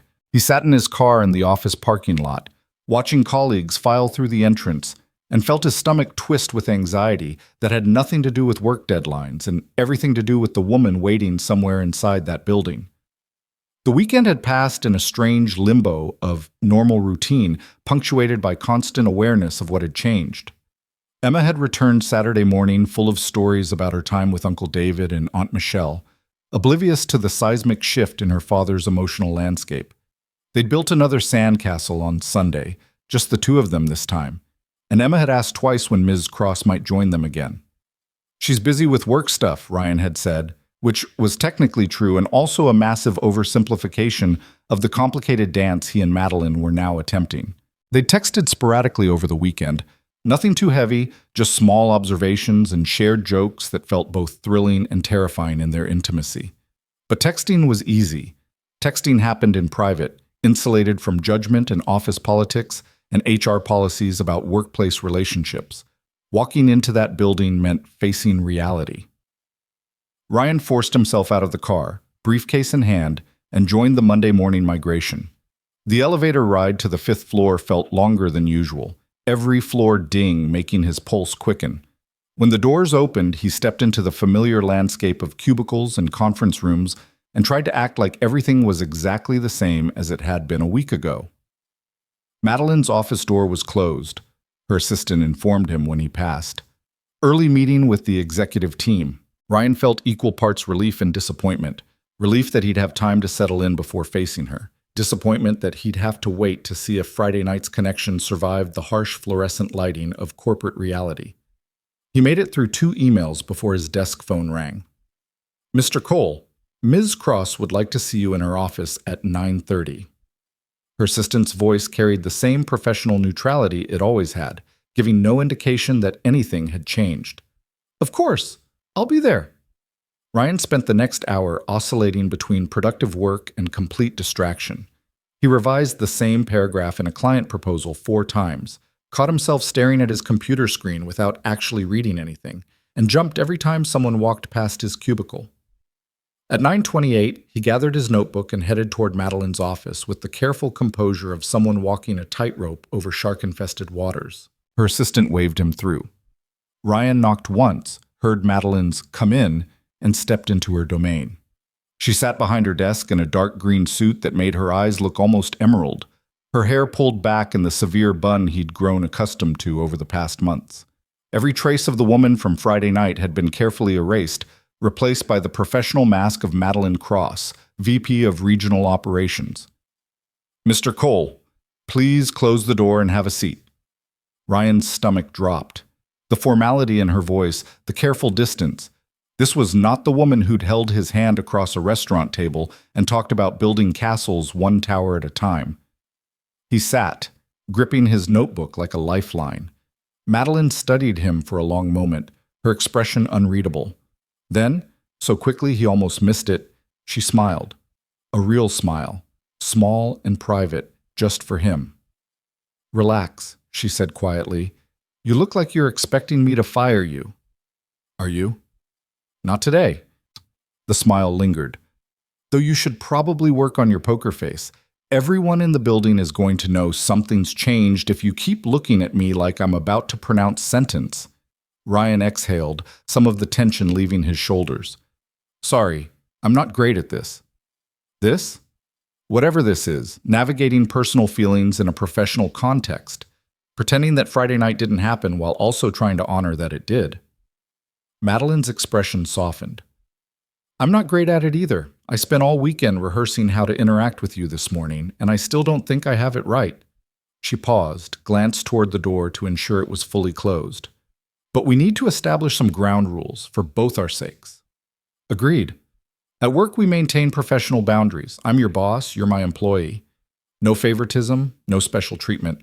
The projects I assign you, the deadlines I set, those don't change because we've had dinner together. I wouldn't expect them to. And we keep this quiet. Not because I'm ashamed or trying to hide anything, but because workplace relationships come with scrutiny neither of us needs right now, especially given the power dynamic." Madeline's voice carried a weight that suggested she'd thought about this extensively. "If we're going to explore whatever this is between us, we do it carefully, discreetly. We don't give anyone ammunition to use against either of us." "That makes sense." Ryan hesitated, then asked the question that had been eating at him all weekend. "But are we? Exploring this, I mean? Friday was incredible, but in the cold light of a Monday morning, are we really doing this?" Madeline stood, walked around her desk, and leaned against it directly in front of him. The gesture brought her close enough that Ryan could smell her perfume, something subtle and expensive that he'd noticed on Friday night. "Ryan, I'm 42 years old. I don't have time to waste on things I'm not serious about." Her voice dropped to something intimate despite the professional setting. "Friday night wasn't just a nice dinner for me. It was the first time in years I've felt genuinely connected to another person. So yes, we're really doing this. But we're doing it smart." Relief and anxiety warred in Ryan's chest. "Smart. Right. I can do smart." "Can you?" She raised an eyebrow, teasing. "Because you're looking at me right now in a way that is decidedly not smart for an office setting." Ryan jerked his gaze away, heat flooding his face. "Sorry. I'll work on that." "Don't apologize. Just be careful." Madeline moved back behind her desk, the professional distance reasserting itself. "Now, regarding the Henderson account, I need you to coordinate with the Atlanta office on their Q3 projections. There's a call scheduled for Wednesday at 2 p.m. that I'd like you to lead." The abrupt shift to work topics should have felt jarring, but instead Ryan found it grounding. This was the dance they'd have to perfect, moving between personal and professional with enough grace that no one noticed the transition. They spent the next 20 minutes discussing actual work, and Ryan marveled at how Madeline could compartmentalize so effectively. She challenged his ideas, pushed back on his timeline estimates, and demanded better solutions with the same intensity she'd always brought to these discussions. Nothing had softened. Nothing had changed. Except everything had changed. When their meeting concluded and Ryan stood to leave, Madeline called out, "Mr. Cole?" He turned back. "Thursday night, there's a gallery opening downtown. Contemporary art, wine, minimal crowds. Would you be interested? Is that a professional networking event, or it's a second date disguised as a professional networking event? I have 2 tickets and a desire to spend time with you outside this office, but we'd be in public, so we'd need to maintain appropriate boundaries." Ryan smiled despite himself. "You've really thought this through, haven't you?" "I told you, expensive therapy. I've learned to plan." Madeline's expression turned uncertain. "Is that too much? Too fast?" "You can say no. Thursday works. Emma's with Jennifer, and I promise to maintain appropriate boundaries in public." "Good. I'll send you the details." Ryan left her office feeling like he'd survived some crucial test, though he wasn't entirely sure what the test had measured or whether he'd actually passed. His colleagues went about their Monday routines, oblivious to the transformation happening in their midst. He was just Ryan Cole, project manager, same as always. Except he wasn't the same. He carried a secret now, a connection that felt both precious and precarious. Every interaction with Madeline for the rest of the day required careful calibration, professional enough to avoid suspicion, but warm enough to acknowledge what existed between them. It was exhausting. By Wednesday, Ryan had developed a system. Morning meetings were strictly business, eye contact minimal, questions focused, zero personal commentary. Afternoon check-ins allowed for slightly more warmth, though nothing that would raise eyebrows. Texts happened only in the evenings, after work hours, maintaining the fiction that their relationship existed in a separate sphere from their professional lives. The Wednesday afternoon call with the Atlanta office went smoothly, with Madeline sitting in as an observer. She asked pointed questions, challenged some of Ryan's projections, and at one point disagreed with his approach strongly enough that Ryan wondered if she was deliberately establishing distance for the benefit of the Atlanta team on the call. Afterward, she sent him a text. "You handled that well. Sorry for pushing back so hard on the timeline. Needed to make sure no one suspects I'm going soft on you." "You were right to push back," he responded. "The timeline was optimistic. I'll revise it.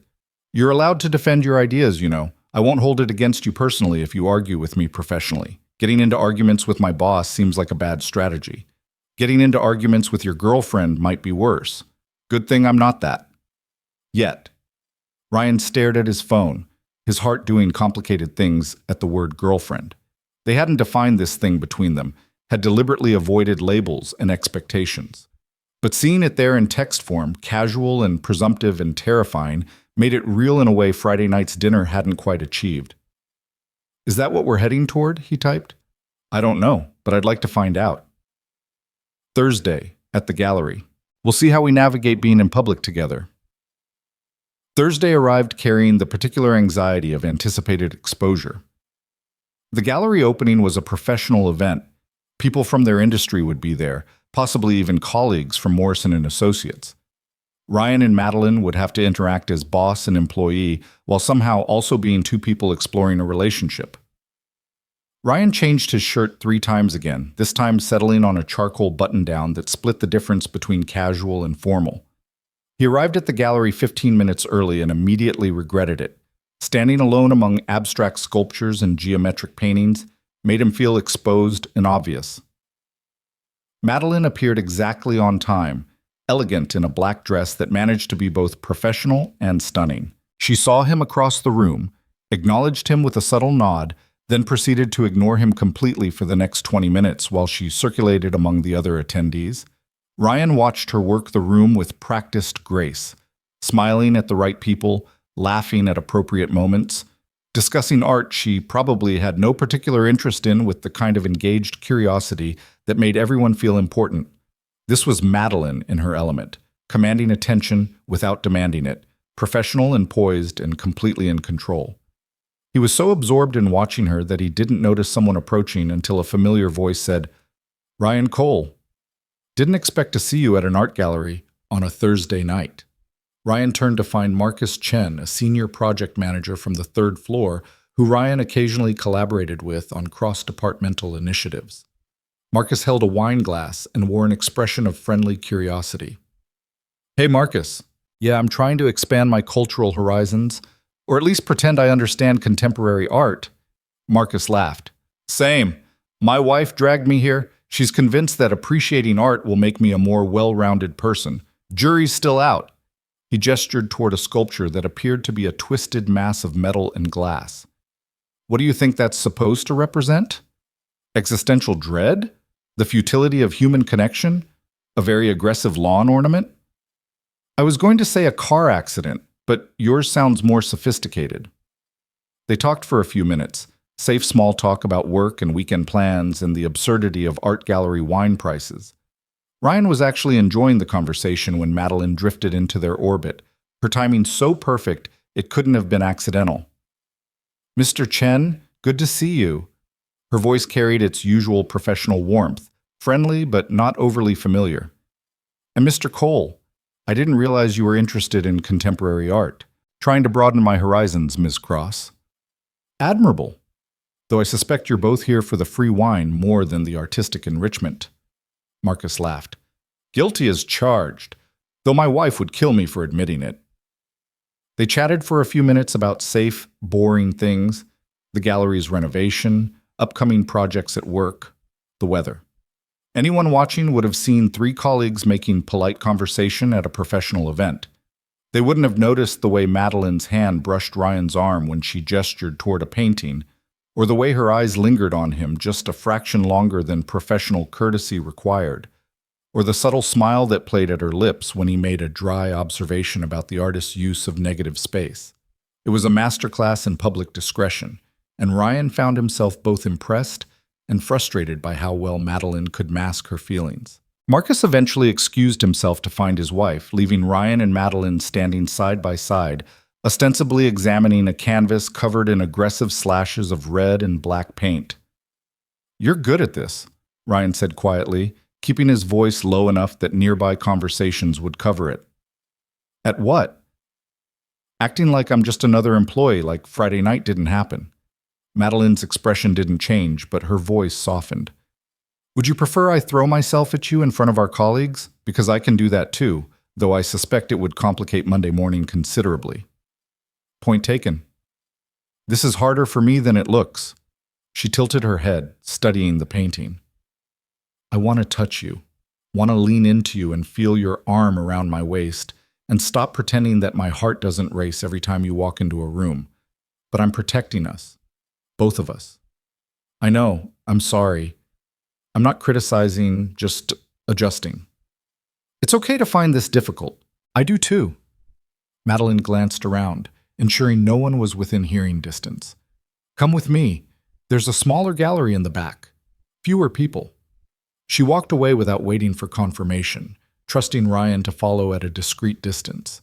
He counted to 30, then meandered through the crowd as if randomly exploring, eventually finding his way to a smaller room where Madeline stood alone in front of a series of photographs, black and white images of abandoned buildings slowly being reclaimed by nature. Better? She asked when he joined her. Much. Though we should probably talk about art in case someone walks in. Or we could actually talk about art. That one. She pointed to a photograph of a factory floor where tree saplings pushed through cracked concrete. That's my favorite. The way nature refuses to surrender even when civilization tries to erase it. There's something hopeful about it. Ryan studied the image, seeing what she meant.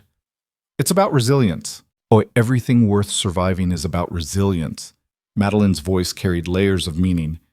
We build these structures, marriages, careers, identities, and convince ourselves they're permanent. Then life happens. Divorce, betrayal, loneliness. The structures crack and fall apart. But the question isn't whether they'll break. It's what grows in the ruins afterward. Is that what we're doing? Growing in the ruins? Maybe. Or maybe we're building something new from materials we salvaged from the wreckage. She turned to face him fully, close enough now that he could see the gold flecks in her green eyes. I'm terrified of this, Ryan. Of wanting something and risking everything I've built for the possibility it might work out. But I'm more terrified of looking back in 10 years and realizing I was too scared to try. Ryan's hand moved before his brain could stop it, fingers brushing against hers where they hung at her side. The contact lasted maybe 2 seconds before they both pulled away, awareness of their surroundings reasserting itself. "We should get back," Madeline said, her voice unsteady. "Before someone notices, we've both disappeared." They returned to the main gallery separately, circulated among different groups, maintained careful distance. Ryan made appropriate comments about paintings he didn't understand and accepted business cards from people whose names he immediately forgot. Through it all, he remained hyper-aware of Madeline's presence, the sound of her laugh from across the room, the way she gestured when making a point, the careful way she never looked directly at him for more than a second. An hour later, as the event wound down, Ryan found himself near the exit at the same time as Madeline. They walked out together with a group of other attendees, maintaining the fiction of casual collegiality. In the parking lot, under the cover of darkness and relative privacy, Madeline touched his arm. "That was harder than I expected," she admitted. "Which part?" "All of it. Being near you without being able to actually be with you. Pretending Friday night was some isolated incident instead of the beginning of something I can't stop thinking about." She glanced around, ensuring they were alone. "I want to kiss you right now. Is that insane?" "Probably. We're in our office building's parking lot where any number of colleagues could see us." "So that's a no?" Ryan looked at her, this powerful, guarded woman who was being vulnerable enough to ask for something she wanted despite all the reasonable arguments against it, and made a decision. He leaned in, pressed a quick, soft kiss to her lips. It lasted maybe 3 seconds, chaste and careful, but it sent electricity through his entire body. "That's a yes," he said, pulling back. But also an acknowledgement that we're both terrible at following our own rules about discretion. Madeline smiled, her hand coming up to touch her lips. "Terrible at discretion, but improving at honesty. I'll take it." They said goodnight with more appropriate distance, drove away in separate cars, and Ryan made it approximately 6 blocks before pulling over to text her. "I've been wanting to do that since Monday morning." "Only since Monday? I've been thinking about it since Friday night. We're going to get caught, aren't we? Someone's going to notice and it's going to complicate everything. Probably. But I'm starting to think some complications are worth it." The weekend brought Emma back into Ryan's custody and a return to the comfortable routines of fatherhood. They made pancakes Saturday morning, went to the park in the afternoon, built an elaborate blanket fort in the living room that evening. Emma chattered about school and friends and her ongoing philosophical differences with Madison regarding unicorn authenticity. "Can we go back to the beach soon?" she asked Sunday morning over cereal. "Sure, kiddo. Maybe next weekend if the weather's good." "Can Miss Cross come with us again?" Ryan paused mid-bite. "Why do you want her to come?" "Because she was nice, and she's good at building castles, and you smiled more when she was there." Out of the mouths of babes, once again. Ryan set down his spoon, studying his daughter's earnest face. "You notice that? Dads aren't supposed to be sad all the time. You've been sad since Mommy left. But when Ms. Cross was helping with the castle, you looked happy, like real happy, not pretend happy." Ryan's throat tightened. He'd thought he'd been hiding it better, thought Emma was young enough not to notice the weight he carried. Apparently he'd underestimated his daughter's perceptiveness. "I'm working on being happier," he said carefully. "It takes time." "Ms. Cross makes you happy though, right?" "She does, yeah, but it's complicated, sweetheart. She's my boss, which means we have to be careful about how we're friends outside of work." Emma considered this with the seriousness of someone navigating complex social dynamics on the elementary school playground. "Like how I can't be best friends with Sarah anymore because she moved to my reading group and Mrs. Patterson says we distract each other?" "Sort of like that. Adults have rules about keeping work separate from personal stuff." "But you still like her?" "Yeah, kiddo, I still like her." "Then you should invite her to my birthday party. It's in 3 weeks. She could help me with the treasure hunt you promised." The suggestion was so innocent, so earnestly offered, that Ryan didn't have the heart to explain why inviting his boss to his daughter's 9th birthday party might send entirely the wrong message to everyone involved, Jennifer, the other parents, their colleagues, if word got back. "I'll think about it," he said instead. "Thinking about it means no," Emma said with the wisdom of a child who'd heard that phrase too many times. "Thinking about it means I need to figure out if it's a good idea first. Now finish your cereal before it gets soggy." Later, while Emma was absorbed in a cartoon, Ryan texted Madeline, Emma wants to invite you to her birthday party in 3 weeks. I told her I'd think about it. The response came quickly.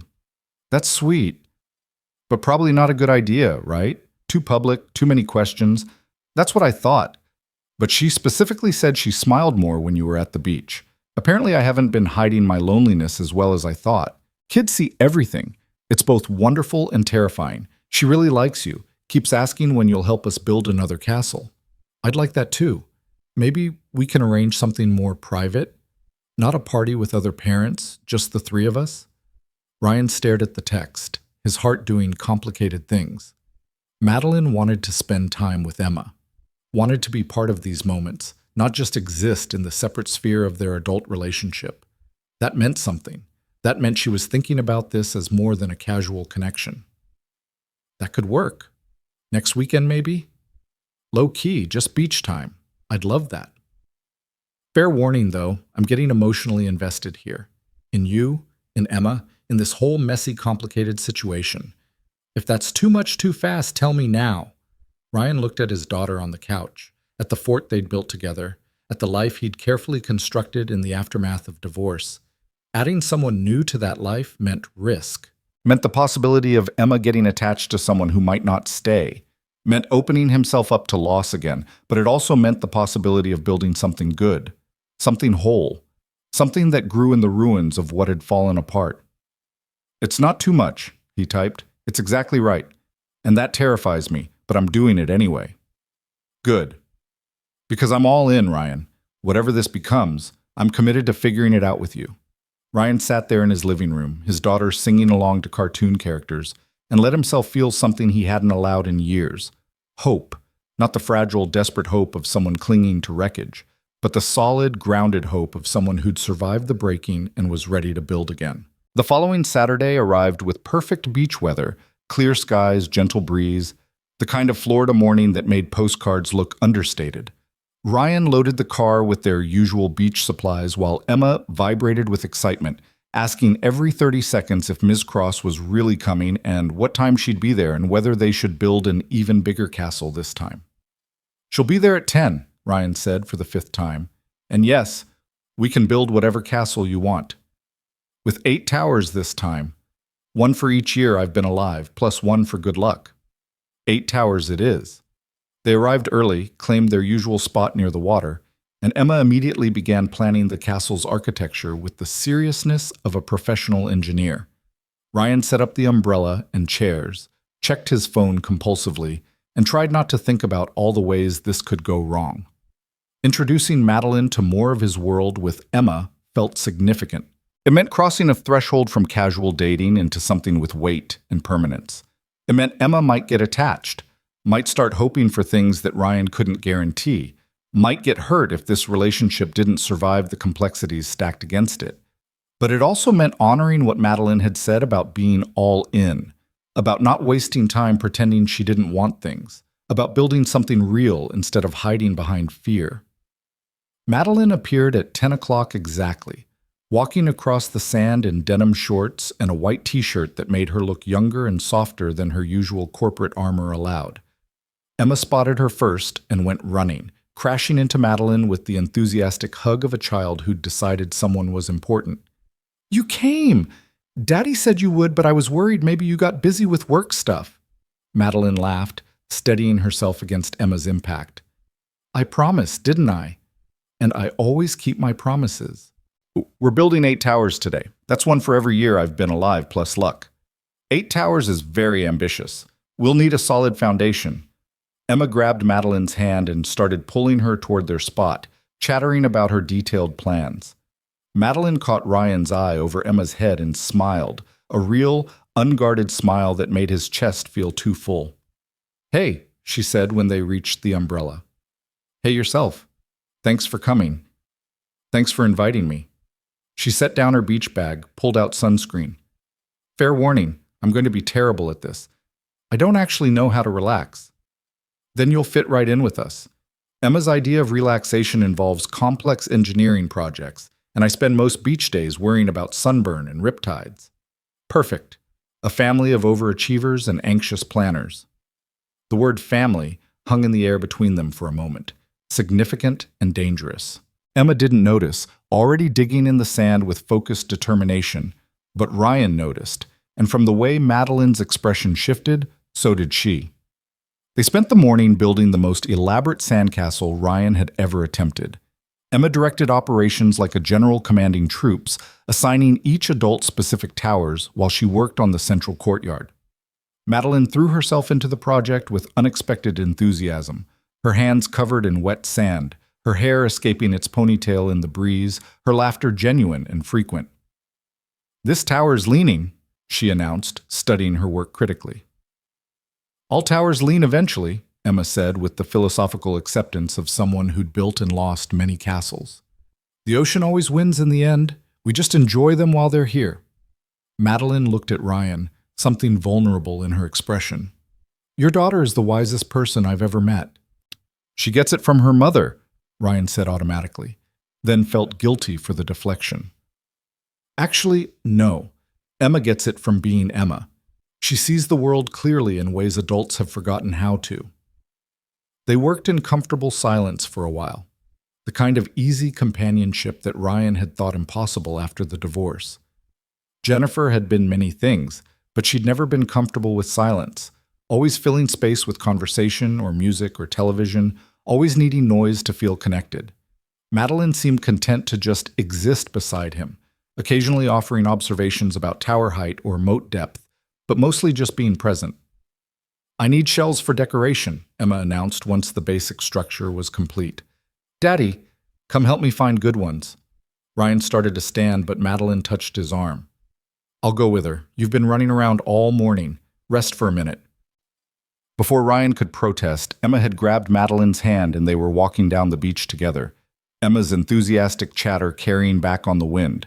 Ryan watched them go, his daughter and this woman who'd unexpectedly crashed into his life and changed everything. His phone buzzed. A text from Jennifer. "Emma's birthday party. We need to discuss arrangements. I'm thinking something at the house. Mostly family, nothing too elaborate." Ryan's stomach clenched. Emma's birthday.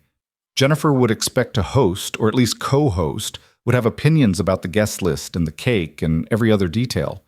It was her way of maintaining control, of proving she was still the primary parent despite the custody split. He typed back, "Emma specifically requested a treasure hunt at the beach. She's been planning it for weeks." "The beach?" "Ryan, that's impractical. Weather could be bad, parents will complain about sand, and honestly, it seems like you're just doing it because you can't be bothered to plan something proper." Ryan felt anger rising, familiar and toxic. This was Jennifer's pattern. Dismiss his ideas, frame his choices as laziness or incompetence, subtly undermine his parenting while maintaining plausible deniability that she was just being practical. "Emma wants the beach," he typed firmly. "That's where we're having it. You're welcome to help plan if you want to be involved." "Fine. But don't come crying to me when it's a disaster." Ryan set his phone down harder than necessary, trying to breathe through the frustration. Down the beach, Emma and Madeline were examining shells, Emma holding each one up to the light while Madeline offered observations. They looked natural together, comfortable in a way that made Ryan's heart ache with possibility and fear. 20 minutes later they returned, Emma's hands full of shells and Madeline carrying the ones that had overflowed. "We found so many good ones," Emma announced. "Ms. Cross knows all about shells. She told me the scientific names and everything." "Marine biology minor in college," Madeline explained. "Useless information that apparently impresses 8-year-olds. "Almost 9-year-olds, Emma corrected. "My birthday's in 2 weeks and 5 days." "Is that right? What kind of party are you having?" Emma launched into an elaborate description of her birthday plans, the treasure hunt on the beach, the mermaid cake she'd seen in a bakery window, the friends she wanted to invite from school. Madeline listened with genuine interest, asking questions and offering suggestions that made Emma beam. Ryan watched this interaction with growing certainty about something he'd been avoiding. This wasn't casual anymore. This wasn't two lonely adults finding temporary comfort. This was real, complicated, and headed somewhere that required actual decisions about the future. "Emma," he said carefully, "why don't you go start decorating the castle while I talk to Ms. Cross for a minute?" "Grown-up talk?" "Yeah, kiddo, grown-up talk." Emma rolled her eyes but skipped away toward the castle, already planning the placement of her shells. Madeline sat down beside Ryan in the sand, close enough that their shoulders touched. "Everything okay?" she asked. "Jennifer just texted about Emma's birthday. She wants to host at her house. I told her Emma wants the beach." I take it she wasn't thrilled. "She thinks I'm being impractical and lazy, which is Jennifer speak for you're doing it wrong, and I'm disappointed but won't say it directly." Madeline was quiet for a moment, watching Emma work on the castle. "Can I ask you something that might be overstepping?" At this point, I'm not sure we have boundaries left to overstep. "Fair.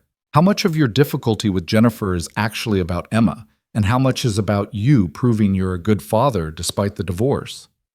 The question cut deeper than Ryan expected. He wanted to deflect, to insist it was all about Emma's best interests, but Madeline deserved honesty. "Probably more of the second than I want to admit," he said finally. "The divorce made me feel like I'd failed at the most important thing.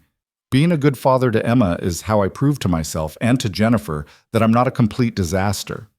And what about proving it to Emma?" "What do you mean?" Madeline shifted to face him more fully. "Emma doesn't need you to be perfect. She needs you to be present and honest and willing to show her that adults make mistakes and keep trying anyway. You're so busy proving you're not a failure that you're missing the fact that she already thinks you're exactly what she needs." Ryan felt his throat tighten. "How did you get so wise about parenting when you don't have kids?" "Expensive therapy, remember? My therapist spent a lot of time helping me understand that perfectionism is just fear wearing a professional outfit. I recognize it because I've lived it." She took his hand, her fingers warm against his. "You're enough, Ryan. For Emma. For your job. For me. You don't have to keep performing perfection to earn the space you already occupy." "I don't know how to stop. The performing, I mean." "Neither do I. But maybe we could learn together. Two recovering perfectionists trying to figure out how to be human." Emma called out from the castle, "Come see!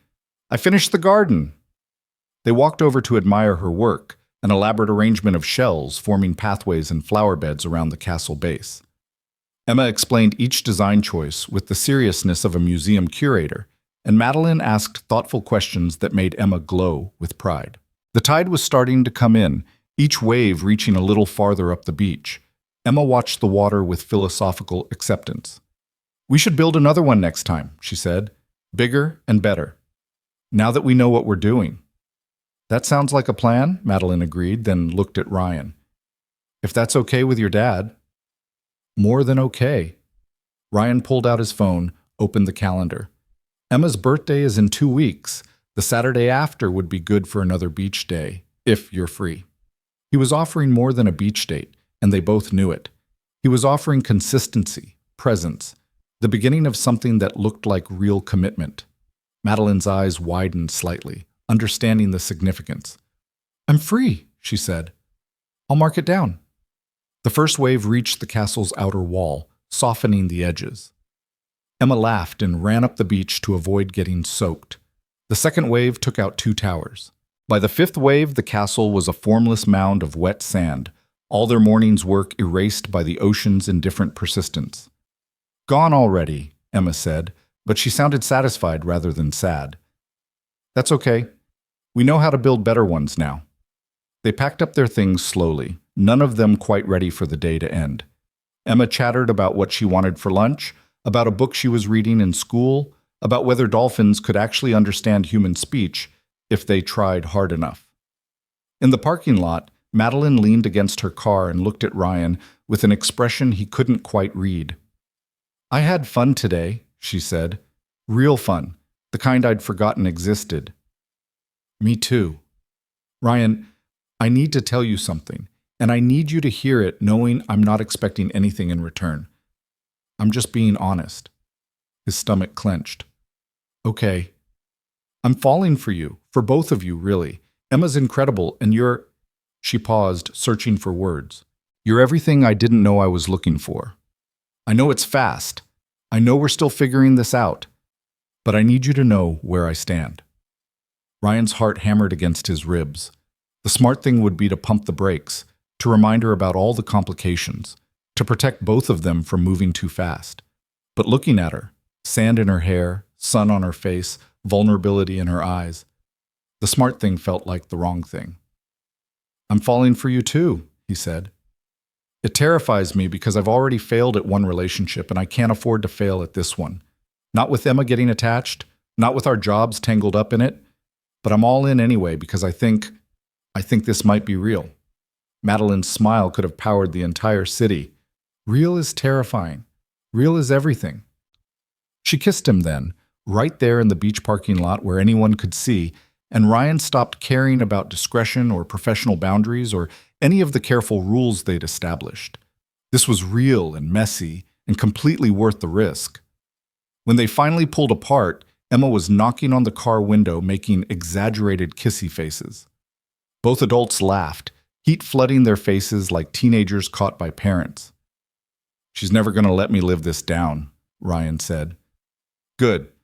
Let her see that adults can be happy and affectionate and still responsible. That's a better lesson than pretending feelings don't exist." The next 2 weeks passed in a blur of birthday planning, work deadlines, and stolen moments between Ryan and Madeline. They coordinated Emma's party details via text and quick meetings that were ostensibly about work, but somehow always circled back to treasure hunt logistics and whether mermaids preferred chocolate or vanilla cake. Jennifer agreed to the beach party with minimal complaint, which made Ryan suspicious until she mentioned her new boyfriend, Paul, would be attending. Ryan gritted his teeth and agreed, determined not to let Jennifer's relationship status affect his daughter's birthday. The morning of Emma's party arrived with typical Florida unpredictability. Clouds threatening rain, wind picking up, the universe apparently determined to prove Jennifer right about beach parties being impractical. Ryan checked the weather radar obsessively, while Emma bounced around the apartment too excited to eat breakfast. "What if it rains?" she asked for the 10th time. "Then we get wet. Pirates don't cancel treasure hunts for a little rain. What if Mom gets mad because her hair gets ruined? Then Mom will be mad. But this is your day, kiddo. Your party, your rules." Emma hugged him hard. "Thanks for doing this, Daddy. I know Mom wanted the house party, but the beach is better. You're worth breaking the rules for." They arrived at Clearwater Beach to find Madeline already there, setting up the treasure hunt with military precision. She'd arrived an hour early to hide clues and prizes, had backup plans for weather changes, and had even brought tarps in case they needed emergency shelter. "You didn't have to do all this," Ryan said, taking in the elaborate setup. "I wanted to. Emma's important to you, which makes her important to me." Madeline handed him a laminated map showing the treasure hunt route. "I may have gotten slightly carried away. Turns out I'm very competitive about children's birthday parties. I could kiss you right now. Save it for when there aren't 9 8-year-olds about to arrive." The party was chaos in the best way. Kids running along the beach following clues, parents chatting under the umbrellas, Emma's laugh carrying across the sand as she and her friends discovered each treasure. Jennifer arrived with Paul in tow, her expression tight when she saw the perfectly executed party that Ryan definitely hadn't managed alone. "This is quite elaborate," Jennifer said, her tone suggesting criticism disguised as compliment. "Did you hire a party planner?" "I had help from a friend," Ryan said carefully. "What friend?" Before Ryan could answer, Madeline appeared carrying the birthday cake, an elaborate mermaid creation that made Emma squeal with delight. "Miss Cross!" Emma ran over, throwing her arms around Madeline's waist. "You came, and you got the right cake!" Jennifer's eyes narrowed, recognition clicking into place. "Miss Cross, Ryan's mentioned you. You're his boss." "That's right, Madeline Cross." She set down the cake and extended her hand with professional courtesy. "You must be Jennifer. Emma speaks very highly of you."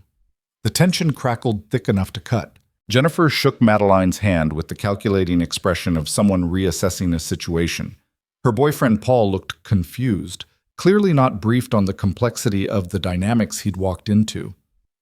"I didn't realize Ryan's boss would be attending Emma's birthday," Jennifer said, her voice sugary, sweet, and dangerous. "How generous of you to take time from your busy schedule." "Emma invited me. I wouldn't miss it." "How long have you been helping with party planning? This seems above and beyond typical employer-employee relationships." Ryan felt his jaw clench, but Madeline remained perfectly composed. "Emma and I met at the beach a few weeks ago. We built sandcastles together. She's a delightful child. You should be very proud. The compliment about Emma seemed to deflate some of Jennifer's hostility, though suspicion remained in her eyes. Before she could press further, Emma dragged Madeline away to show her friends the treasure map, leaving Ryan alone with his ex-wife and her boyfriend. Your boss, Ryan? Jennifer's voice dropped to a hiss. Are you serious right now? You're dating your boss? It's complicated. It's a disaster waiting to happen. What are you thinking? This could affect your job, your custody arrangement, everything. My relationship status is none of your business anymore, Jen. You made sure of that when you filed for divorce. It becomes my business when it affects Emma. What happens when this blows up? When you get fired or dumped or both? Emma's already getting attached to her. I saw how she hugged that woman. You're setting our daughter up for heartbreak. Paul shifted uncomfortably, clearly wishing he was anywhere else. Ryan felt anger rising, the familiar pattern of Jennifer criticizing his choices while positioning herself as the responsible parent. Emma's happy, Ryan said firmly. She likes Madeline. And unlike your boyfriend, who Emma met exactly twice before you brought him to her birthday party, Madeline has been part of her life gradually, carefully, with Emma's well-being as the priority. Jennifer's face flushed. How dare you? I dare because I'm Emma's father, and I'm allowed to make decisions about who's in her life. The same way you made that decision about Paul. We're both allowed to move on, Jen. We're both allowed to find happiness again.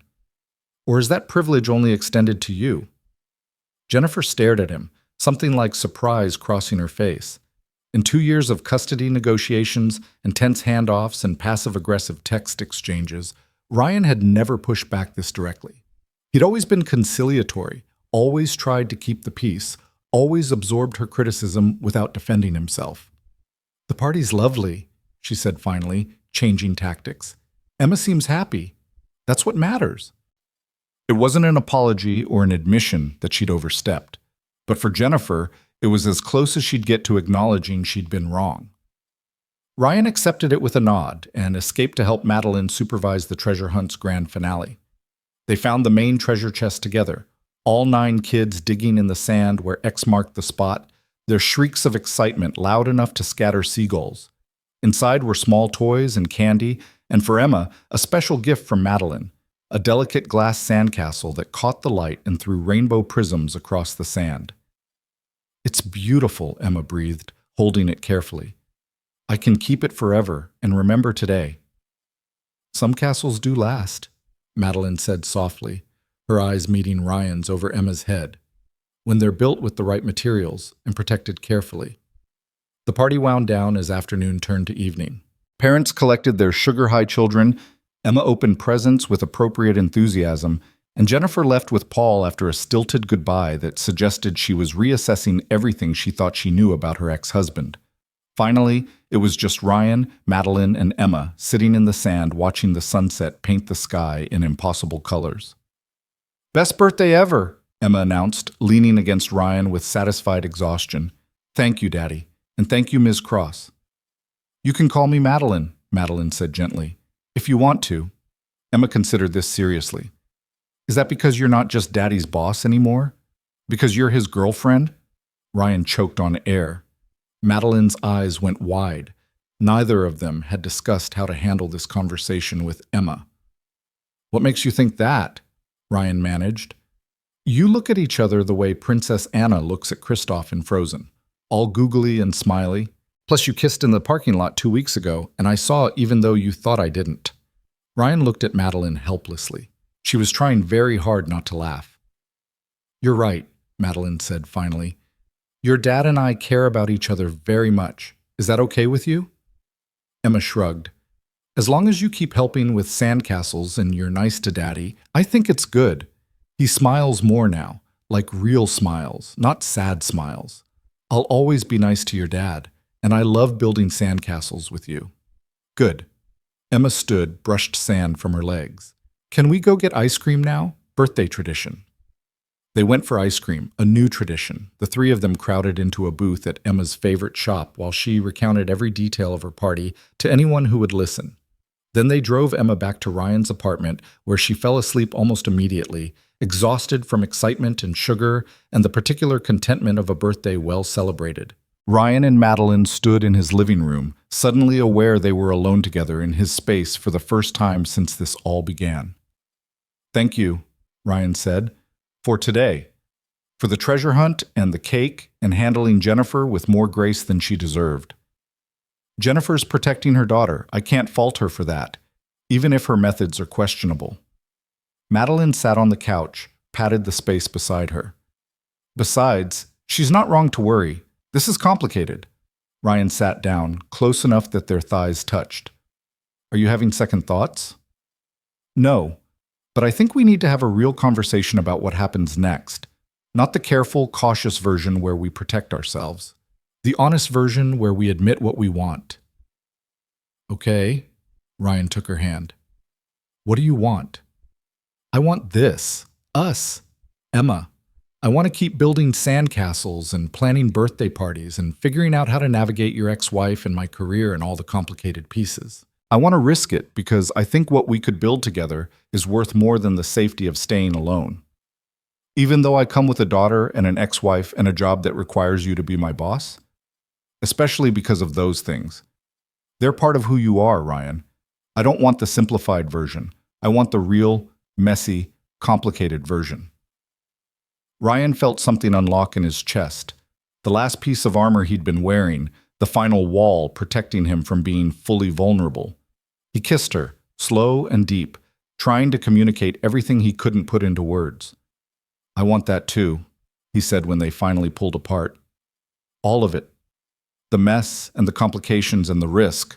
I want to build something real with you." "Then we need to do this right. Tell HR about our relationship, establish clear boundaries at work, maybe look into whether one of us should transfer to a different department to eliminate the power dynamic." "You've thought about this." "I've thought about nothing but this for 3 weeks. I'm not willing to hide us, Ryan. Not anymore. If we're doing this, we do it honestly. Let people talk. Let HR create whatever policies they need. Let Jennifer's lawyer try to use it against you in custody negotiations. We face it together instead of hiding." "That's terrifying." "Everything worthwhile is terrifying. Emma taught me that, remember? You enjoy things while they're here. You build castles knowing the tide will come eventually. You do it anyway because the building itself is what matters." Ryan pulled her close, breathing in the scent of sunscreen and salt air and something uniquely Madeline. "Okay, we do this right. Together." "Together," she agreed. 3 months later, Ryan sat in HR's office with Madeline beside him, both of them providing the required documentation for their relationship. The HR director reviewed their statements with professional neutrality, made notes about department transfer options, and ultimately determined that with Ryan moving to a different division, there was no conflict of interest. Jennifer's lawyer did try to use the relationship in custody negotiations, arguing that Ryan's involvement with his boss showed poor judgment. The judge disagreed, noting that 2 adults in a committed relationship was hardly grounds for restricting custody. If anything, it demonstrated stability. At work, people talked. Some colleagues seemed genuinely happy for them. Others made uncomfortable jokes or avoided Ryan in the break room. He learned to ignore the whispers, focusing instead on his work and the life he was building outside those office walls. Emma adjusted to the new normal with the resilience of childhood. She liked having Madeline at family dinners, liked having another adult who listened to her stories and helped with homework and occasionally overruled Ryan's more cautious parenting decisions. She liked, Ryan realized, having something that felt like a complete family again. On a Saturday morning, 6 months after that first beach encounter, Ryan and Madeline stood in front of a realtor looking at a house. It was too big for just Ryan and Emma, too expensive for one person's salary, too much commitment for people who'd only been officially together for half a year. "It has a backyard for Emma," Madeline pointed out, "and an office for you, and that second-floor library could be converted into my workspace." "You're talking about moving in together." "I'm talking about building something permanent, together." She turned to face him fully. "Unless it's too fast. Unless you're not ready." Ryan thought about all the ways this could fail.